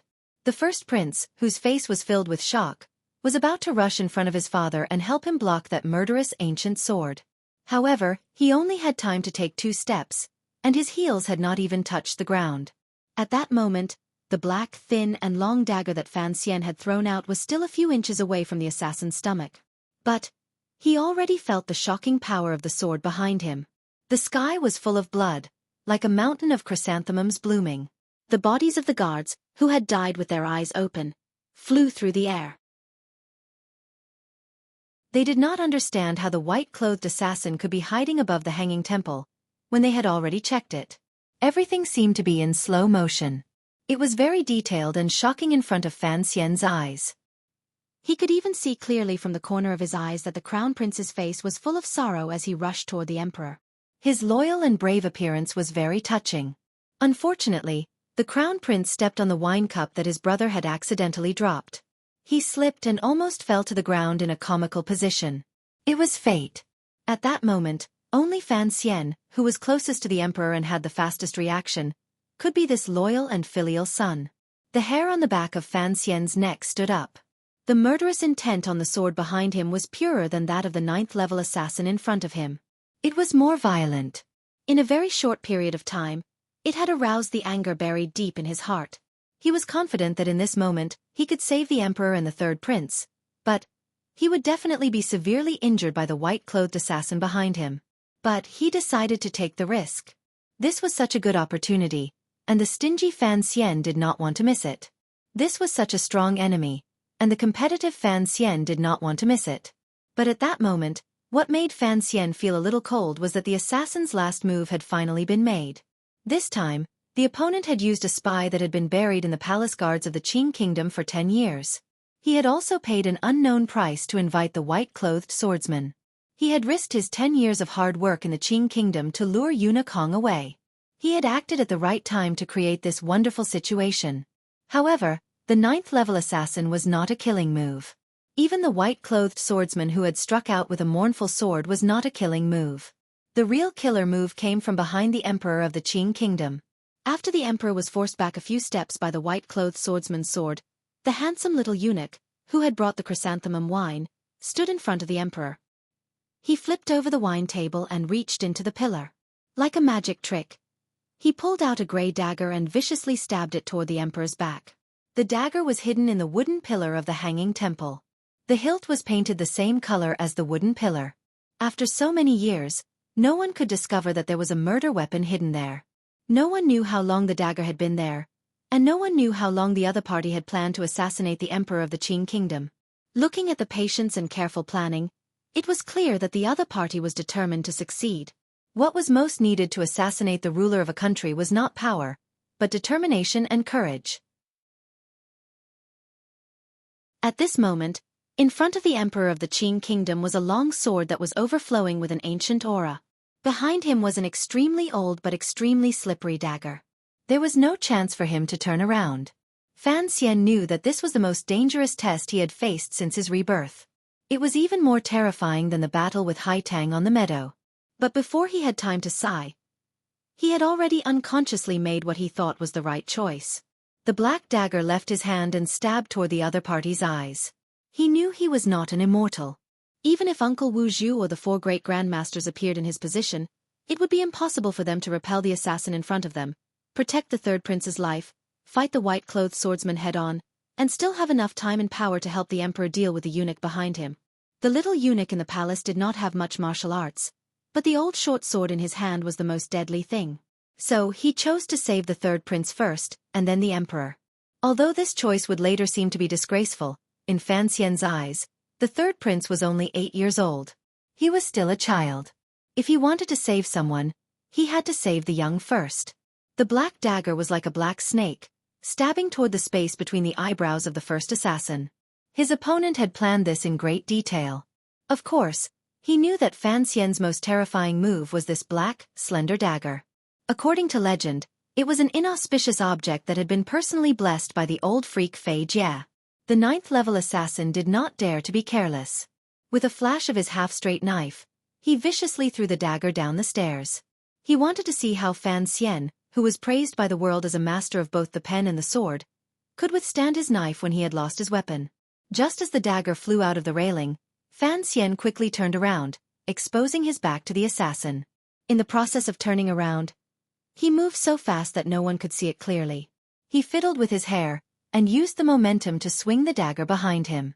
A thin embroidery needle pierced precisely into the outer edge of the assassin's pinky finger. Only a sliver went in. It seemed that not even a drop of blood would come out. The assassin gave a muffled grunt. Suddenly, he felt that his blood and qi were not flowing smoothly. With a swing of his knife, he cut off his pinky finger. Raising his head, he could no longer see Fan Xian. Like a ghost, Fan Xian had already arrived in front of the insufferably arrogant white-clothed swordsman. He stood between him and the emperor. Following him were, of course, the 3 soul-stealing black crossbow bolts and a few puffs of smoke whose effects were unclear, but mixed together, it must have been a very lascivious, poisonous smoke that was enough to destroy intestines and open stomachs. A large swath of yellow, green, and white smoke spread out in the wooden building on the top floor of the hanging temple. It was indescribably strange. It was like the fireworks that could occasionally be seen in Jingdo. Unexpectedly, the white-clothed swordsman seemed to understand Fan Xian's sinister fighting style very well. He had long since avoided the 3 crossbow bolts. He also held his breath and continued to stab straight with his sword.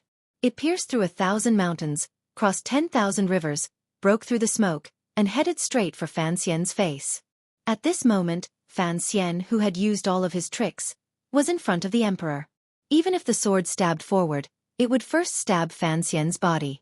Even if he was kind and righteous enough to sacrifice his life for the emperor, this was all he could do. As for the little eunuch behind the emperor who was trying to assassinate him, the emperor. Please take care of yourself. The sword came down. The tyrannical Xueqi in Fan Xian's body became incomparably violent. At this moment, it was unknown whether his mind was controlling the Xueqi, or whether the Xueqi had already taken control of his mind. He only heard a shrill scream, and both of his palms shot out. The Xueqi in his body seemed to have been compressed into 2 very strong pieces of mountain rock. It came out of his arms and met the cold sword. The white-clothed swordsman frowned slightly. He knew that if he continued to hold the sword in advance, even if it pierced through Fan Xian's chest, the 2 terrifying palms would probably shatter his sternum. With a swish, the ancient sword was like a celestial plucking a branch from the mortal world. It stabbed into Fan Xian's shoulder. At this moment, the white-clothed swordsman abandoned his sword and met Fan Xian's palms. There was a loud bang, and the power of the collision shook the surroundings. Dust flew everywhere, and the poisonous smoke dissipated. No matter how much of a genius the white-clothed swordsman was, he could not compare to the Xueqi foundation that Fan Xian had laid down when he was a baby. His left hand was slightly weaker, and with a crack, his wrist was broken. But what made Fan Xian's heart tremble was that when the white-clothed swordsman was knocked back, he was still able to casually pull out the ancient sword that was stuck in his shoulder. How fast was this, and how wonderful was this technique? Immediately retreating after failing to strike was the style of a first-rate assassin. The white-clothed swordsman tapped the railing with the tip of his foot, and without looking at Fan Xian again, he leaped down the temple. His clothes fluttered in the mountain wind, and he was like a white crane that was not stained by dust as it danced lightly. In the instant that the white-clothed swordsman and Fan Xian exchanged blows, 2 inconspicuous sounds rang out. The 9th-level assassin, who had put Fan Xian in a difficult situation, was now completely red in the face. His shoulder bones were completely shattered, and blood flowed freely. With a trace of unwillingness and despair in his eyes, he fell. As he fell, a trace of black blood flowed from the corner of his mouth. By the time his body touched the floor, he was completely dead. Behind this assassin stood, shockingly, Eunuch Hong. The stooped Eunuch Hong stood quietly, his hands still in his sleeves, as if he had not made a move at all. Fan Xian thought of the assassin's ultimate move, and with some despair, he turned around and saw a scene that shocked him. It was a scene that he would still remember many years later. The young eunuch, who had intended to assassinate the emperor with a dagger, had already fainted on the floor. Next to his head was a pile of sawdust. And the target of his assassination was the emperor of the kingdom of Qing. In his hand was a wooden plate with half a wine cup. This was the only weapon that the emperor had been able to grab in the chaos. He looked at the young eunuch at his feet and said in a cold voice, "Although I am not Yi Luyun, I am not someone that can be killed by someone like you." Indeed, although the emperor of the kingdom of Qing did not practice martial arts, he was still a brave man who conquered the world on horseback. In a normal fight, he still had some skill. Fan Xian, who was still in a state of shock, looked at the image of the emperor holding half a wooden plate, and for some reason, thought of the gangster movies he had seen in his previous life. What a move! Screams and curses came from below the floating temple. Presumably, the white-clothed swordsman had already escaped. It seemed that the nobles of the kingdom of Qing were brave and ruthless. Knowing that the other party was an assassin who wanted to assassinate the emperor, they all surrounded him. Another scream and a muffled grunt came from afar. Now was not the time to talk about punishment. Fan Xian stretched his head to the railing and saw that on the ground, Yi Zhong of the Jingdo garrison was standing with his mouth covered. With his eyesight, he could clearly see that Yi Zhong was coughing up blood. Presumably, when he had been fighting with the white-clothed swordsman, he had used a lot of strength. Yi Zhong was one of the few 9th-level aces in the kingdom of Qing. If he had coughed up blood from his sneak attack, then the white-clothed swordsman must have been even more injured. As expected, among the chrysanthemums in the distance, the white-clothed swordsman's slightly sluggish silhouette could be seen. Legend has it that Sigu Jian had a younger brother who left home at a young age. No one knows where he is now. The emperor stood behind Fan Xian and said coldly, "Fan Xian, capture him for me. Let's see if the two brothers are both idiots." After a series of dangerous encounters, the usually calm emperor of the kingdom of Qing finally became angry. Fan Xian knew it was not his place to say anything. Since Eunuch Hong had already gone upstairs, it was not his place to worry about the emperor's safety. Although blood was still flowing from his shoulder, he had already leaped over the railing. Like a black bird, he charged quickly down the stairs. There was another cry of surprise from below. "Watch the show!" Fan Xian's face was cold. Since the emperor had spoken, there was nothing he could do. Moments after he flew past, Yi Zhong of the Jingdo garrison, who had also been caught off guard, finally recovered. With a dark face, he flew in the direction of the white-clothed swordsman. Gong Dian was his junior. If he did not capture the assassin today, then the entire Yi family would be doomed. Even if he jumped into the river, he would not be able to clear his name. Even if it cost him his life, he would personally capture the assassin, and capture him alive. Immediately after, the guard's lightness skills also turned into countless arrowheads, leaping into the wilderness. At the foot of the mountain, there were layers of imperial soldiers surrounding it. On the mountain, Fan Xian and Yi Zhong, two 9th-level aces, led a group of red-eyed imperial guards in pursuit. It was uncertain whether the white-clothed assassin would be able to escape. This chapter is well written. I'm proud of it.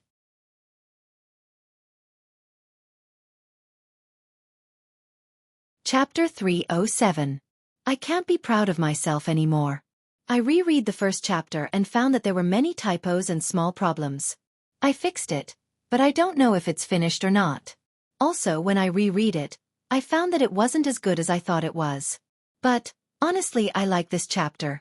I am middle-aged, and my skin is getting thicker and thicker. In the hanging temple, the emperor's anger had faded, and his face was calm. It was as if the wood shavings under his feet, the blood in the building, the dead bodies of the guards and assassins, the injured and unconscious people, and the sweet smell in the air did not exist. It was as if he had not encountered an assassination that had been planned by the enemy for many years, and that he was just having a chrysanthemum viewing party that happened once every 3 years. Some people began to clean up the mess inside the temple. Many of the palace's aces were crowded on the top floor, as if they wanted to crush the building. The faces of the gods responsible for the emperor's safety were deathly pale. The eunuchs, including Eunuch Dai, were all trembling.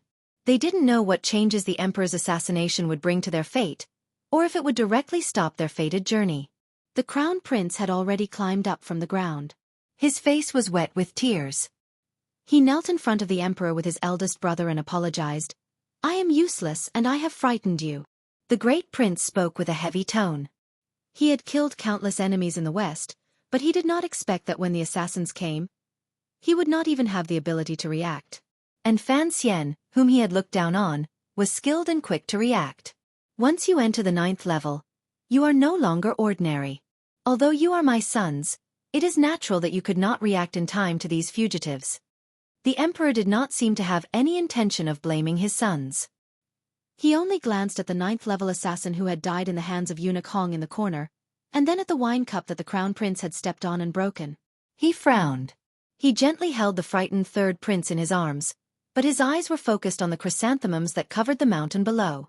On the hillside, he could see the occasional movement, and the leaves were flying and breaking. "I will go." Eunuch Hong spoke humbly from behind the emperor. It seemed that he did not think that he should firmly guard the emperor's side after an assassination attempt. "Fan Jr. has been ill recently. I am worried." The medicine pouch that Fan Xian had thrown on the floor before he left was very conspicuous. The poisonous smoke had filled the entire building, and there were bound to be people who inhaled it, so he had left behind the antidote pill. Looking at the medicine bag on the ground and thinking of the child's attentiveness, a glimmer of guilt flashed through the emperor's eyes. Only now did he remember that Fan Xian's health had been problematic recently. Furthermore, when Eunuch Hong had visited the Fan Manor last time, he had confirmed that the illness in his body was indeed troublesome. His fingers lightly tapped on the railing of the floating temple. Fan Jian, who had been hiding behind the nobles, seemed to sense something. He looked up. "Don't go," the emperor said coldly to Eunuch Hong.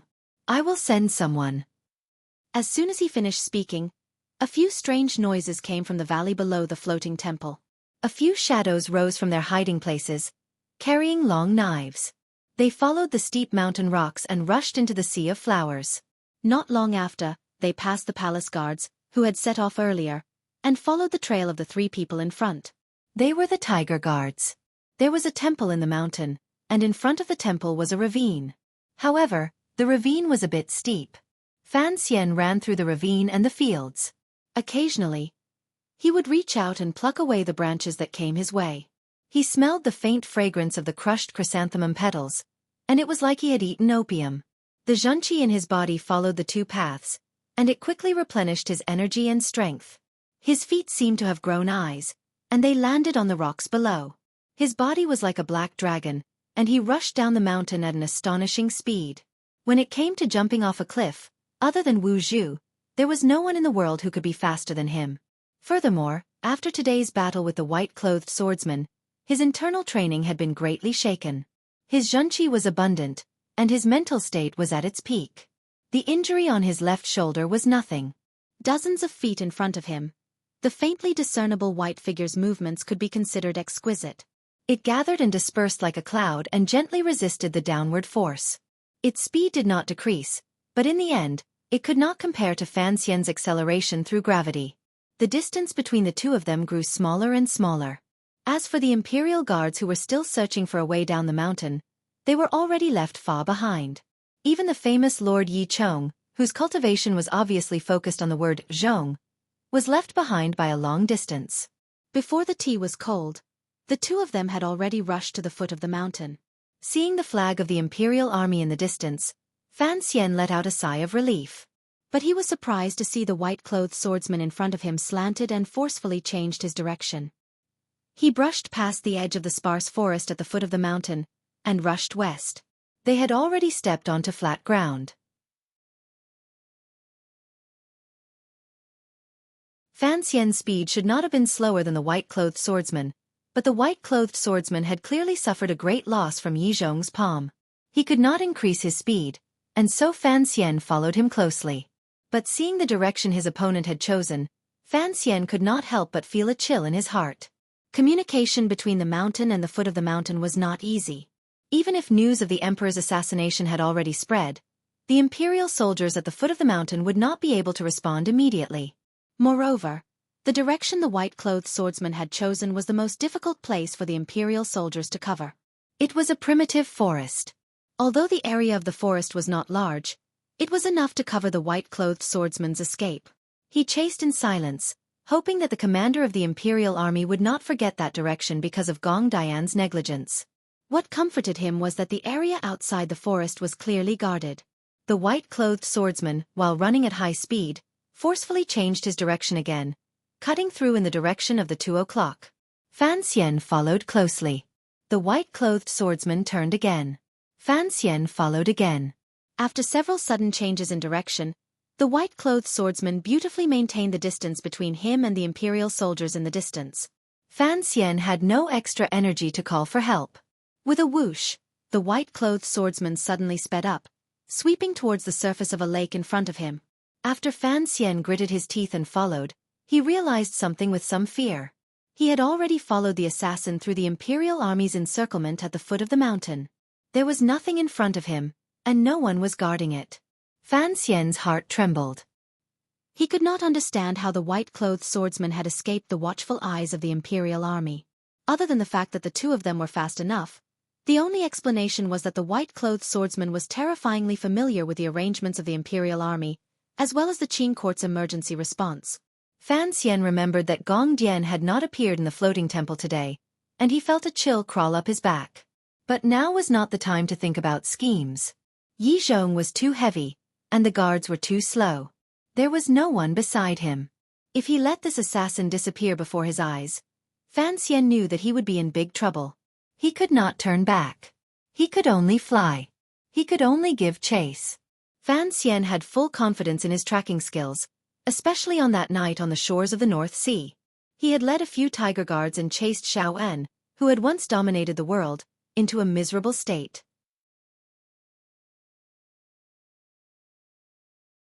He did not believe that aside from the 4 great grandmasters, there was anyone else who could escape his tracking.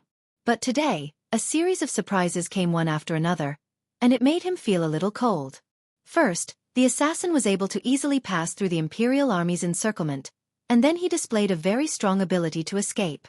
From the foot of the mountain to the lake, through the lake, between the farmhouses and the fields, the white-clothed swordsman had already disappeared from Fan Xian's sight a few times. If it were not for Fan Xian's amazing eyesight and extraordinary luck, he would have been lost a long time ago. And the white-clothed assassin's steadiness along the way. It even seemed to be an instinctive reaction. It was something that Fan Xian admired. He had been exposed to the Overwatch Council since he was young, and he knew how many years of immersion it took to achieve this. Fan Xian noticed the way the white-clothed swordsman covered his tracks. He was very experienced, and there was something sinister about him. It was very familiar to Fan Xian. It was like the darkness he was already very familiar with. Compared to the white-clothed swordsman, there was something very different about it. This was the true face of the white-clothed swordsman. He was calm, ruthless, and decisive. All of these were the pinnacle of the human world. That sword strike in the floating temple, although brilliant and heroic, did not seem as frightening as the dark aura emanating from the swordsman right now.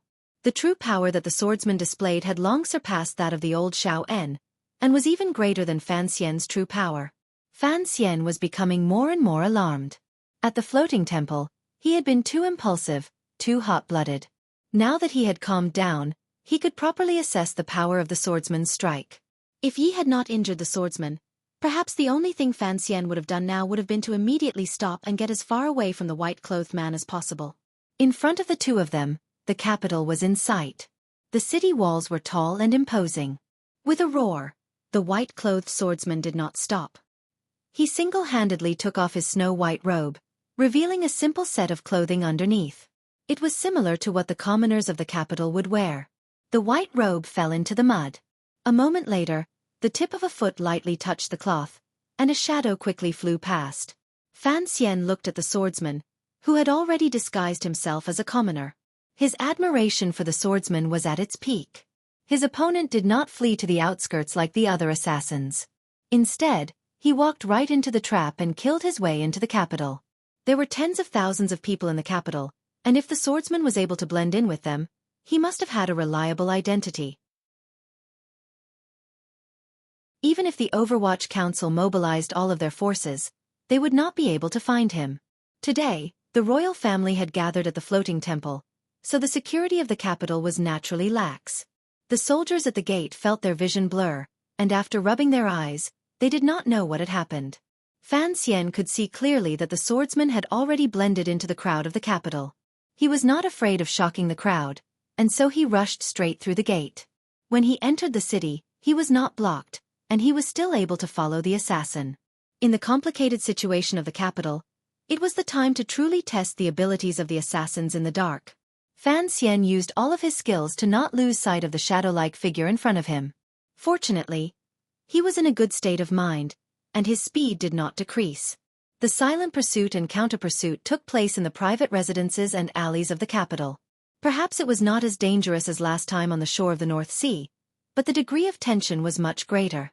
A shadow floated in the corner of a building. His bamboo shoes tapped against the ground, and he passed through the busy streets of the old city. He knocked over a hawker selling candied fruits. It was this knock that allowed Fan Xian to determine that the assassin was heavily injured. It looked like he could not hold on much longer, and that was why he could not control his body. A dead alley suddenly appeared. After a series of hurried and light footsteps, Fan Xian finally succeeded in blocking the swordsman at the end of the alley. After repeated trekking and using his heart and mind, his face was unnaturally pale, but his cheeks were flushed with excitement, and his eyes were bright. It was a sign that the Xueqi in his body had reached its peak. The assassin in the alley was in a worse state. His white clothes were gone, and under his ordinary clothes, blood could be seen faintly seeping out. The assassin turned around. It was a completely unfamiliar face to Fan Xian, and it was also incomparably pale. Presumably, he rarely saw the sun, and Fan Xian didn't know if he had changed his appearance. He looked at Fan Xian, who was only 10 steps away from him, and said in a raspy voice, "Sir Fan Jr., are you not tired?" Fan Xian was slightly startled and said quietly, "I did not think you could run this far." The assassin faintly smiled and gently stretched his hand into his outer robe. He slowly took out the ancient sword that was as cold as autumn water. With the sword in his hand, his entire temperament changed. He immediately changed from a dark assassin fleeing for his life to a proud swordsman. His entire body was filled with confidence and pride. "I originally did not want to kill you." Fan Xian was silent. He knew that if his opponent had not been injured, he would indeed have had the strength to say such a seemingly arrogant thing. Feeling the cold sword intent at the end of the alley, he unconsciously prepared to pull the trigger of the hidden crossbow, take out the black dagger hidden in his boots, and throw out the poisonous smoke he was most skilled at. But unexpectedly, he did not touch the dagger. The poisonous smoke ran out, and the hidden crossbow was no longer there. "You are naked," the nameless assassin said coldly. The nameless assassin said coldly, "You only have 3 crossbow bolts, 1 dagger, and 14 smoke-bursting pills. And now, you are naked." Fan Xian lowered his head slightly, and his expression darkened. He knew that he had indeed run into the capital naked. The 3 treasures that had always helped him were no longer at his side. With these 3 treasures in hand, he dared to fight Haitang head-on. And now, faced with a top master whose overall strength was no less than Haitang's, what could Fan Xian do? He could only pray that his opponent's injuries would act up a little faster, and that Uncle Wu Zhu would come a little faster. The abundant Xueqi in his body had already reached the pinnacle, causing his mind to become firm and confident. The Xueqi that was rapidly circulating in his meridians was like countless naughty children, persuading him to use his own strength to fight fiercely with his opponent. But unexpectedly, he only took a deep breath and suppressed his desire to fight. He looked at his opponent with a gaze without a trace of emotion, smiled and said, "Tell me your identity that satisfies me, and I will not pursue you." This was a deal. This was a deal. He had risked to follow this top master all the way to the capital. To make a deal. The assassination attempt in the floating temple was too strange. Gong Dian's strange negligence of duty, the ingenious arrangements made during the assassination, the appearance and departure of the assassin before him, and his familiarity with the internal affairs of the Qing kingdom, all revealed a frightening truth. This assassination attempt was definitely not just a single force, and there must have been people from within the Qing kingdom. Fan Xian only needed to know the true origin of this matter, and not act like a warrior to wash away the emperor's shame. He was not simply a loyal official. He cared more about the relationship between this assassination and himself, his father, and the Overwatch Council. Don't say things like integrity. Fan Xian's head was still lowered, and he smiled. You and I are the same kind of people. I know that promises are meaningless. Give me the information I need, and I will let you go. The assassin was silent, tacitly agreeing to what he said. But just when Fan Xian thought he would accept this seemingly fair deal for both sides, the assassin suddenly said, "The question now is, if I kill you, can I leave as well?" This world was truly wonderful. Fan Xian had valiantly rejected the second prince's proposal of reconciliation and coexistence, which seemed to everyone to be perfect. At this moment, there were also people who had valiantly rejected him. What did he rely on? Of course it was power. The light of the sword seemed to light up the entire alley in an instant. The autumn leaves were also blown up by the wind of the sword, and they flew chaotically between the two of them. That ancient sword, accompanied by the sad and beautiful leaves, suddenly and decisively appeared in front of Fan Xian. Just like on the top floor of the floating temple, the Xueqi in Fan Xian's body rushed out and gathered on his palms. It was as if he could split the sky and the earth. With a powerful palm wind, He slapped the opponent's face. He didn't even look at the sword coming at him. The palm wind was so strong that it shook the swordsman's hair back like steel thorns. In terms of martial arts, he was not as good as his opponent, so he had to fight with his life. And he knew that the more an assassin killed, the more he valued his life, and the more arrogant he was. How could he trade his life for his own? As he wished, his opponent swung the sword and slashed at his palms. Fan Xian quickly pulled his hands back and turned into two black shadows. They went straight for his opponent's temples. The two punches were clean and simple, but they were unusually fierce. It was at this moment that the swordsman he was fighting did something that Fan Xian would never have thought possible. The swordsman no longer waved his sword as freely as a master painter. He no longer used the sword in an extremely clever manner. He directly abandoned his sword. The sword left his hand and shot out, heading straight for Fan Xian's throat. His body strangely shrank and dodged Fan Xian's fierce fist wind. He put his hand on the opening of his left boot. He took out a dull and lusterless dagger. Fan Xian gave a muffled cry and pulled back his fist. He used his powerful Xueqi to knock the fatal sword away. The ancient sword flew out in a straight line and stuck into the wall of the alley. It trembled and buzzed. What shocked him even more was that his opponent had taken out a dagger from his boot and thrust it at him. This move was all too familiar to Fan Xian. When the swordsman held the ancient sword in his hand, he was open and aboveboard. He was an upright and unparalleled swordsman, so Fan Xian used his tyrannical Xueqi to counter him. However, after the swordsman abandoned his sword, his whole body seemed to disappear. He became a phantom in the autumn wind, holding a sharp dagger in his hand, and suddenly stabbed out. This powerful change in temperament happened suddenly. Fan Xian was almost unable to react in time. A small cut appeared on his left arm. In a flash, the two black and gray figures began to fight in the alley. They fought close to each other, using strange methods. The blades were silent, and the tips were sinister. In a very small area, they carried out a very dangerous assassination. Their movements grew faster and faster. They bent their elbows and lifted their knees, lifted their stomachs, and chopped their feet. From the corner of the wall to the wall, they fell to the ground. A series of shocking sounds rang out. If Fan Xian had not been trained by Wu Zhu from a young age, if he had not been steeped in the style of the Overwatch Council, and if he had not always walked this path, he would probably have been pierced with countless bloody holes by that dagger. But no matter how fast he dodged, he was still cut by that dagger, which seemed to be infected with a soul-devouring aura, and countless bloody wounds appeared on his body. His opponent must have been very clear about the structure of the Overwatch Council's uniform. The point of the dagger cut all the places that were not heavily protected. But what made Fan Xian's heart jump was that his opponent had studied him very thoroughly. He had calculated the path of his attack.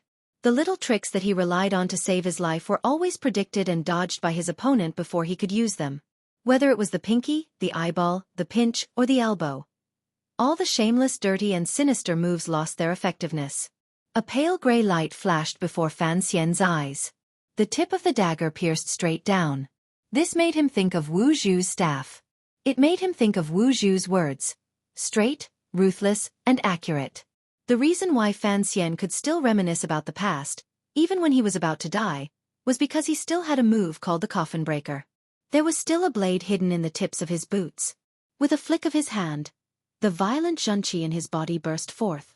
The Overwatch Council's uniform on his arm was shaken to shreds. His right hand, stimulated by the Xueqi, shook incessantly. Faintly, there was a hint of the elegance of Yi Liuyun San's hoe from the cliffs of Danzhou. The assassin, who was attached to his left arm like a ghost, felt a powerful and heart-wrenching Xueqi hit him in the face. His opponent's slapping fingers scattered like withered twigs. The assassin's chest tightened, and he was shaken back. The tip of his foot stepped down, right on the tip of Fan Xian's sinister boot, and he floated back 3 feet. Fan Xian gave a muffled grunt. Holding the wound on his left arm, he looked at the terrifying enemy in front of him. Seeing that his opponent was also covering his mouth and bleeding, he felt a little more at ease. But Wu Zhu hadn't arrived yet. The assassin moved his elbow, holding the gray dagger horizontally in front of his eyes. In a raspy voice he said, "I learned this from you." Fan Xian's face was gloomy. He could feel his energy seeping out of his wound. "You're welcome," he said coldly. There was no time left for him to treat his wounds and adjust his breathing, and it was clear that his opponent was more resilient to injuries than Fan Xian was. So Fan Xian did not say anything else. He tapped the wall with the tip of his foot and knocked down a few gray bricks. His whole body was already pouncing forward like a tiger.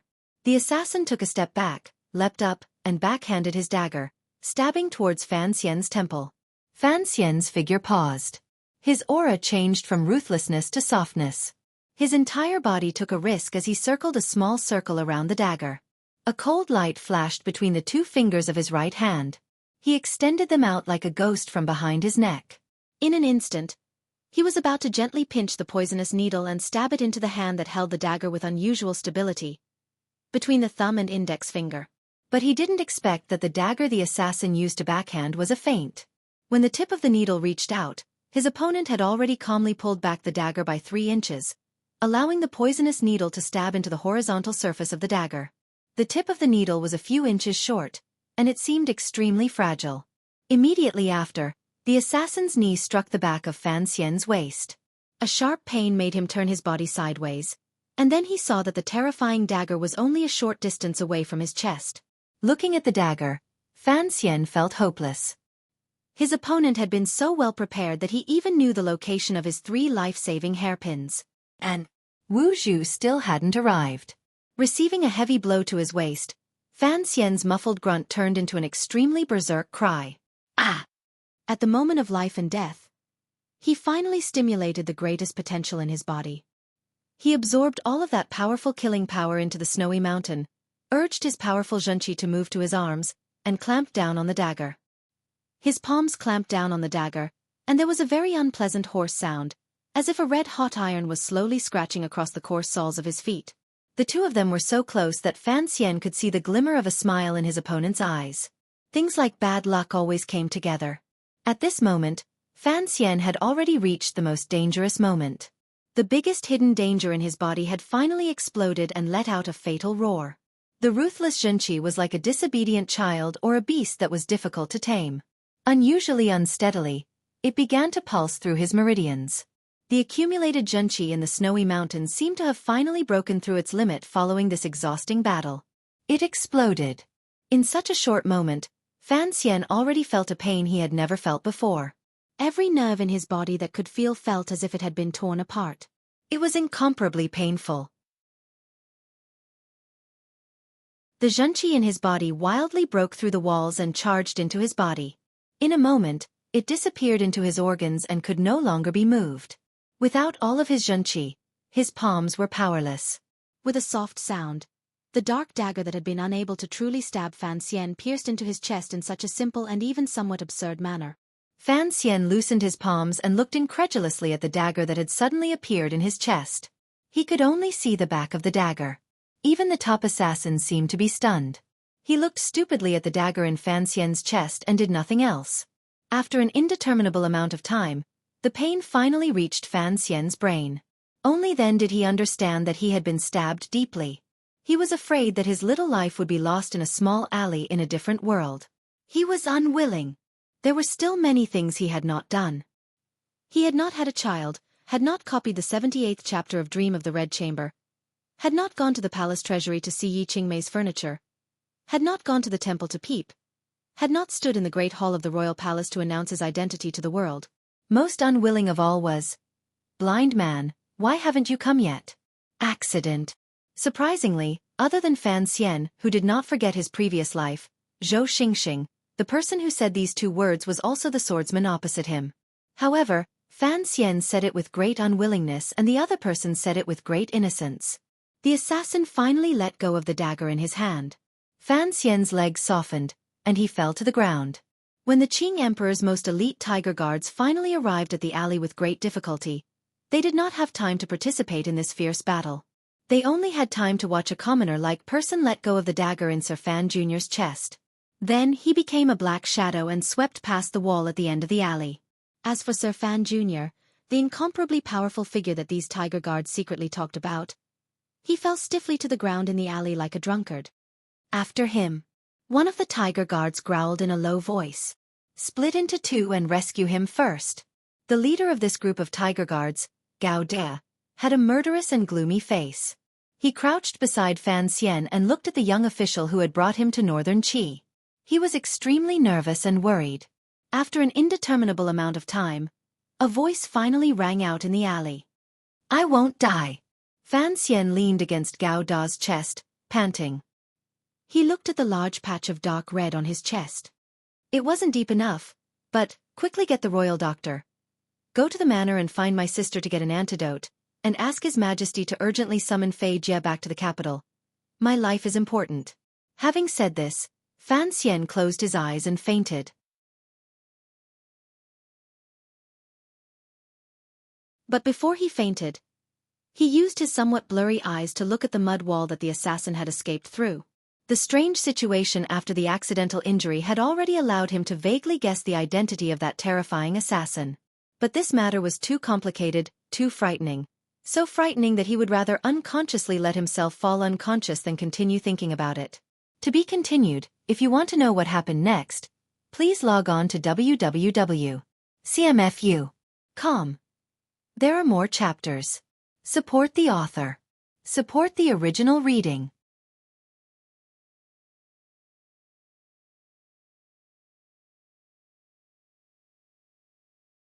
Chapter 308. The curtain of the carriage fluttered along with the oncoming wind, revealing a corner of the green mountain outside the carriage and the long stone road behind it. It was like countless scenes that were continuously rewinding. In the corner of the picture, a black cloth was fluttering. It became a flowing black light, gradually taking over the entire picture. The picture turned bright, and the mottled sequins became familiar little flowers, blooming between the cliffs of Danzhou. A slightly rough but exceptionally warm hand reached out and plucked one. The flower was dried by the sun and the sea breeze on the balcony of a house, and mixed into the tea. Boiling water was poured into the cup, stirring the tea leaves and dried flowers into a golden amber color. Another hand reached out, picked up the cup, and placed it in front of him. "Young master, have a cup of Cici's new tea. Today is her first day in the family." Donger, who had not been seen for a long time, had a warm smile on her face. For some reason, she was not in Danzhou acting like a tofu beauty. Fan Xian shook his head, took the tea, and brought it to the other side. He looked at Wanner, who was sitting next to him, nibbling on a chicken leg. "It's oily," he said, rebuking her. "How can you eat that? Drink some tea and clear your throat." Wanner did not say anything. Instead, it was her sister, who was sitting to his right, who smiled. The faint worry between her eyebrows had disappeared, making Fan Xian feel very comforted. "It's time to go," said Wu Zhu coldly, his face covered with a black cloth. "Where are we going?" he asked subconsciously. "To see the lady." "All right." Fan Xian did not have any objections. He stood up excitedly and walked to the bedside to pick up his luggage, as well as that black box. But for some reason, the box was unusually heavy today. He could not lift it, and he was sweating profusely. A drop of sweat rolled down Fan Xian's forehead, dripping onto the pillow. In a daze, he opened his eyes a little and stared at the painted eaves above him. He knew that he was in a strange room, and he couldn't help but feel a chill run down his spine. He thought to himself, "What are you doing? Don't tell me. He wore it again?" If he had to be reborn every time he died, perhaps Fan Xian would rather he had died thoroughly the last time. Why did he have to walk through this world? He had seen so many people, encountered so many things, moved so many emotions, and felt a reluctance to part. Yet, he had to leave. Yet, he still remembered. Fan Xian's somewhat unfocused eyes finally adjusted to the light in the room. He began to learn to focus like a baby. Finally, he saw clearly beside him. Wanner's eyes were red and swollen from crying. She gripped the corner of the bedsheet tightly and bit her lower lip, unwilling to make a sound. It seemed that he was still alive, and still in the world of the kingdom of Qing. He just didn't know where he was lying.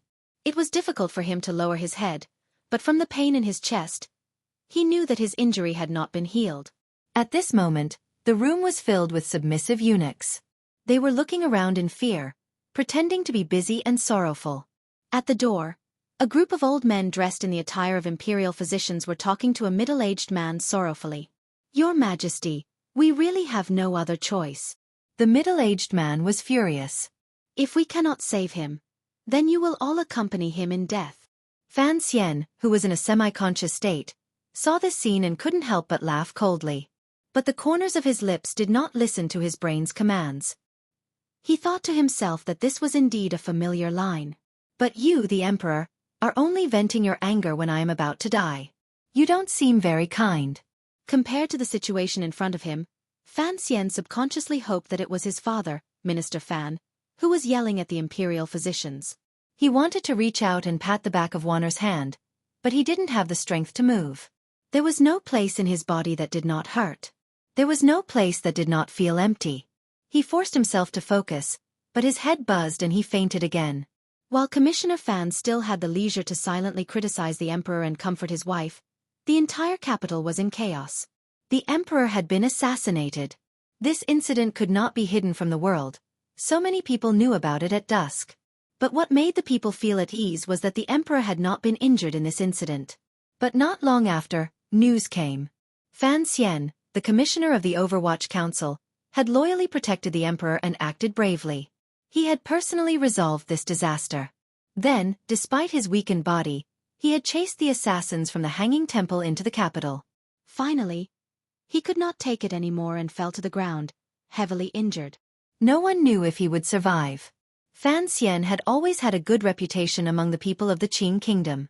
When they heard this news, most of the people in the capital held their bowls of rice in their hands and expressed their sincere concern and blessings. At night, there was a long line of people carrying lanterns to the Temple of Qing to pray for him. On the southern street of the city, there were not many lights on in Fan Manor. It was dark, and the servants were at a loss for what to do as they waited for news. After Fan Xian was injured, he was sent to the palace by the Tiger Guards. After the emperor returned to the capital, he kept the heavily injured Fan Xian in the palace and ordered the royal doctors to watch over him. Everyone in Fan Manor felt that this was only natural. The young mistress and the young mistress had already entered the palace, and there was no news yet.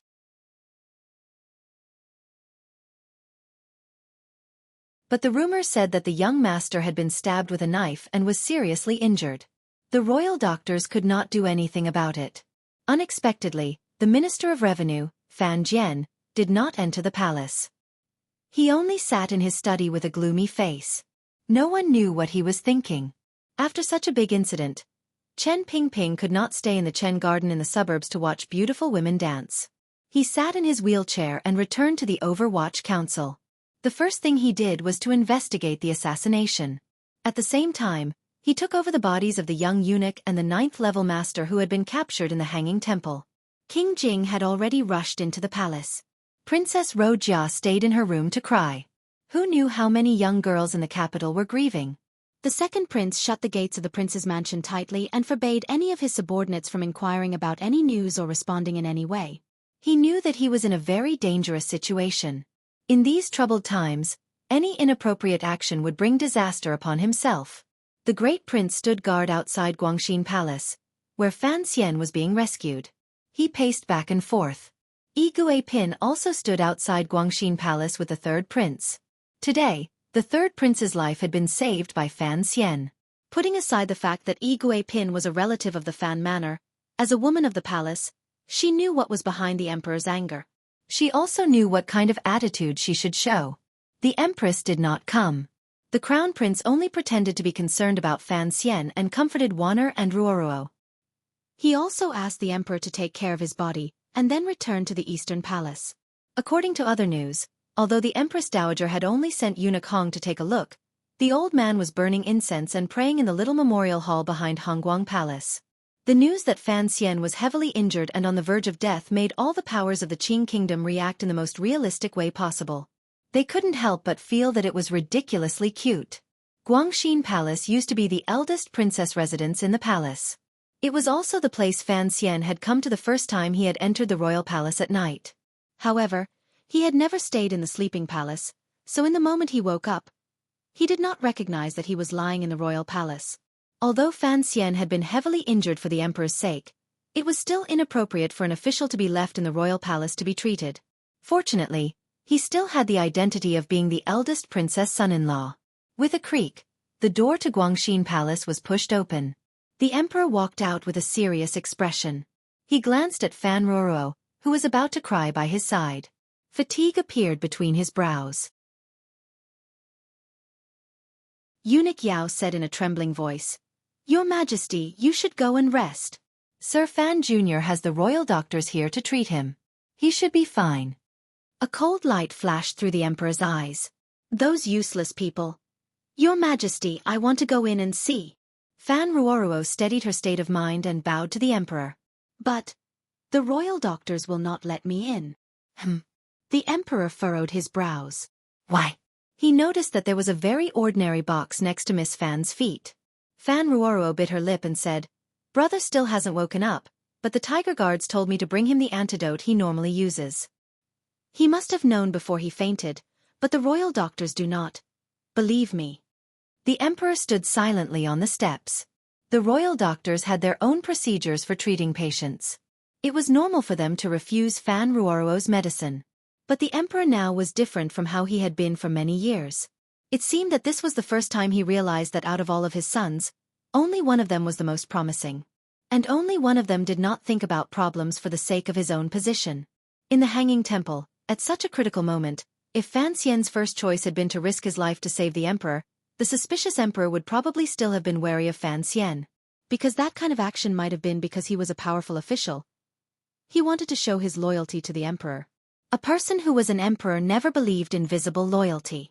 But the problem was, Fan Xian chose to save the third prince first. If it was investigated further, the imperial censorate could even use this detail to accuse Fan Xian of treason. But the emperor was not a normal person.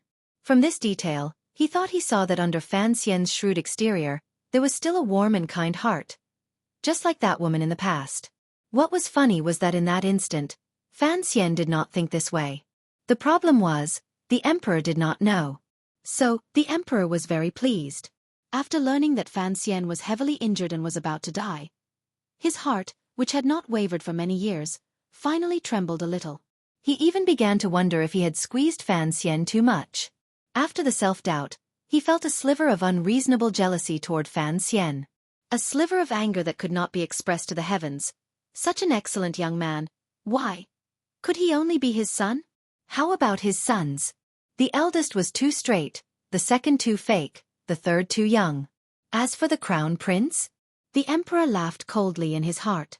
Did this little bastard think I didn't see him purposely step on that wine cup? So, he left Fan Xian in the palace. On one hand, he wanted to save Fan Xian as soon as possible. On the other hand, he was a middle-aged man with negative emotions that caused trouble in his bones. Fan Xian, who had grown up with him, perhaps understood the emperor's psychological process very well. So, when his son was heavily injured, he did not enter the palace. He only quietly stayed in the study of Fan Manor. The emperor summoned the imperial physician, who was taking a short break, out of the palace. With a pained expression he replied, "Your Majesty, the bleeding outside has stopped, but the knife has injured Sir Fan's internal organs." The emperor raised his chin slightly, indicating Fan Ruoruo's presence. "Why did you not let Miss Fan enter the palace?" Even at this time, the imperial physician did not forget to maintain his professionalism. He frowned and said, "We do not know what those pills are made of. The assassin's knife was soaked in poison, but the poison has not been analyzed clearly, so we do not dare to eat it. We are afraid." "Afraid my ass." At this time, King Jing, who had been sitting on a chair at the bottom of the stairs, rushed up and slapped the imperial physician across the cheek. He scolded, "I gave you 4 hours. Even if you don't want to save him, you should at least wake Fan Xian up. As long as he wakes up with his medical skills, he will be much more reliable than an old man like you." The imperial physician had just suffered a slap on his face. His head was dizzy and he was so angry that he could not say anything. The emperor was about to reprimand King Jing for his inappropriate behavior, but after hearing these words, he felt that they were very reasonable. Now that Fei Jie was not in the capital, when it came to detoxification and healing, there was no one better than Fan Xian. He frowned and said, "No matter what, we must first think of a way to wake Fan Xian up." As soon as the words left his mouth, the emperor realized that Fan Xian was indeed an all-rounder. Furthermore, if he had not been worried that he and the princes would be poisoned by the smoke and had thrown the medicine bag on the floor, Even if he had been poisoned by the assassin's sword, he would not have fallen to such a state. Thinking of Fan Xian's other good points, the emperor couldn't help but sigh in his heart. He thought to himself, if only this child's mother was not her, how good would that be? He shook his head and was led back to the royal study by the eunuchs. Having received the emperor's decree, King Jing and Fan Ruoruo pushed through the palace guards. They did not care about the imperial physician's advice, and rushed to the bedside. Wanner's eyes were red and swollen. She did not say a word.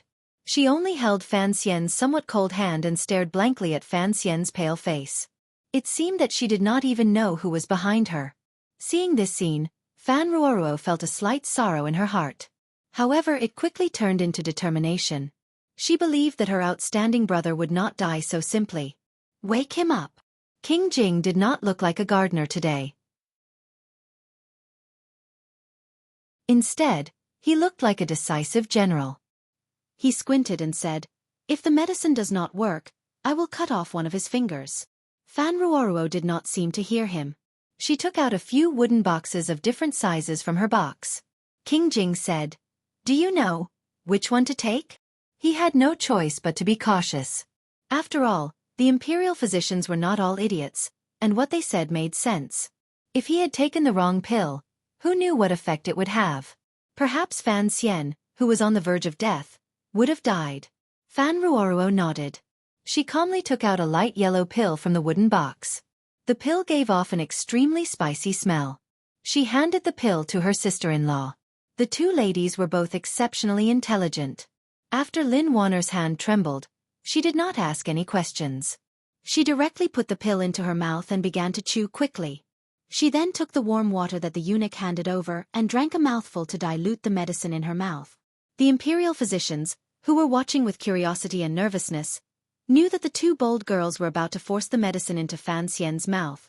Since they could not stop them, one of them quickly stepped forward and used a special wooden tool to pry open Fan Xian's teeth. Lin Wanner lowered her head and fed it to him. King Jing, who had been silently watching all this time, suddenly stretched out a hand and patted Fan Xian's chest. Then, his hand moved downwards. Then, everyone began to wait anxiously. After some time, Fan Xian's long eyelashes trembled slightly. He opened his eyes, but his gaze was weak. "Master Fan is awake," a tactful eunuch shouted loudly. He went out of the palace to report to the emperor, and the inside and outside of the palace hall became lively. After Fan Xian woke up from his injury, his first thought was, there must be many people who will be disappointed.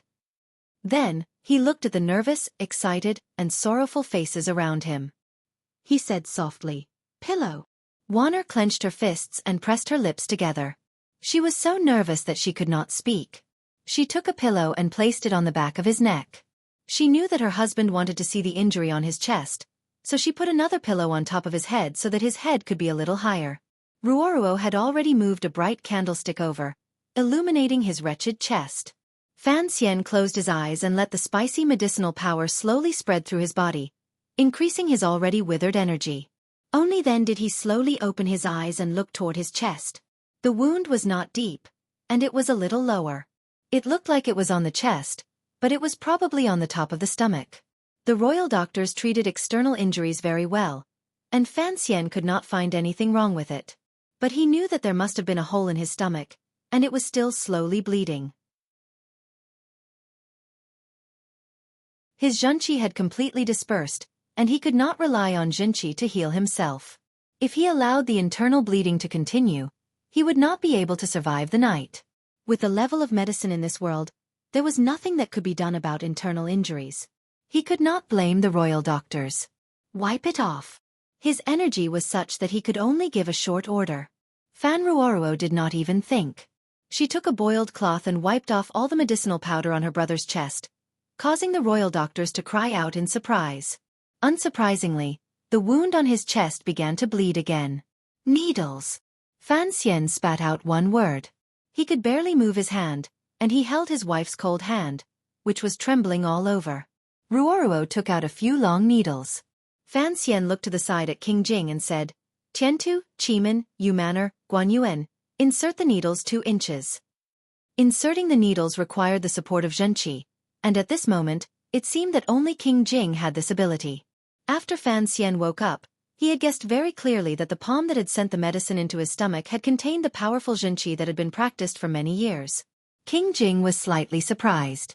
It seemed that he had not thought that he would also become a doctor. He accepted the thin long needles and nervously inserted them into the acupuncture points that Fan Xian had pointed out. The needles entered the skin, and the bleeding stopped. The surrounding royal doctors were dumbfounded and could not believe what they were seeing. "The third bureau," Fan Xian said weakly to King Jing. King Jing immediately understood. The third bureau of the Overwatch Council was the best at making poisons. He and the emperor had been so concerned that they had forgotten to let them into the palace to cure Fan Xian. So, he quickly left the palace and had someone summon the head of the third bureau and all other personnel into the palace to treat Fan Xian. Unexpectedly, the people of the third bureau were already waiting outside the palace. The head of the third bureau had asked for a few edicts to enter the palace to save Fan Xian. However, the palace was a mess tonight. A few of the commanders of the imperial army had been summoned by the Overwatch Council for questioning, but no one dared to ask the emperor. Naturally, no one dared to let them enter the palace. At this moment, King Jing was representing the emperor in giving an edict. The people of the Overwatch Council finally let out a sigh of relief. They directly entered the palace gates and hurried to Guangxin Palace. The people of the third bureau had brought a large pile of things. The clinking sounds were like metal objects. Lying on the bed, Fan Xian listened to the sound. It was like listening to the sound of a jade edict. The head of the third bureau was the disciple of Fei Jia, who was Fan Xian's senior brother. In the Overwatch Council, he had always been on good terms with Fan Xian. Now, seeing his junior brother lying wretchedly on the bed, his face immediately became gloomy. He walked to Fan Xian's side and put a finger on his wrist. Everyone, including the royal doctors, watched him nervously. After a while, the head of the third bureau nodded and looked at Fan Xian. "My junior brother's pill is very good. However, this poison is from Dongyi. Try this one in the council." Fan Xian's heart trembled, and he took the pill. He didn't know if it was a psychological effect, but his spirit immediately improved. There were 3 great masters of poisons. Fei Jia was one, Xueqi was the second, and the third was a strange man from Dongyi. Among the 3, Fei Jia was the most knowledgeable, and undoubtedly the most skilled. But the materials and styles of poisons used by masters of poisons were very different.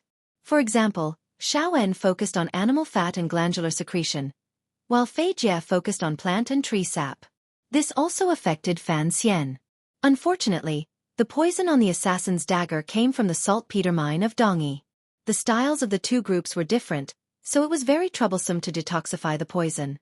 How could the council have an antidote on hand? Thus, Fan Xian knew that someone must have used his senior brother's name to send this pill into the palace to help him detoxify the poison. However, his senior brother, who had long been immersed in the study of poisons and appeared to be a bit one-track-minded, clearly did not think of this. As the poison gradually faded, all that was left was the injury to his internal organs. Seeing the Overwatch Council's ability to cure poisons, the royal doctors were finally impressed. But they were still curious as to how Commissioner Fan and the Third Bureau were going to treat the internal wounds. "My junior brother, I've brought the tools you asked the Bureau to prepare. How do I use them?" The head of the Third Bureau didn't seem to know the functions of those tools. Fan Xian looked at the bloody wound on his chest and said, panting, "I need someone who is very brave, and someone with a very steady hand." The head of the Third Bureau dealt with poisons and dead people all year round. He had seen people cut open for who knew how many years. Naturally, he was brave enough. As for someone with a steady hand, the officials of the Third Bureau seemed to be able to handle it. But Fan Ruoruo stubbornly stood in front of the bed and said, "I'll do it." To be continued. If you want to know what happened next, please log on to www.cmfu.com. More chapters. Support the author. Support original reading. You're tuning in to the Xueqi's Martial Arts Saga YouTube channel. Don't forget to subscribe and join us on this journey to catch the most captivating stories.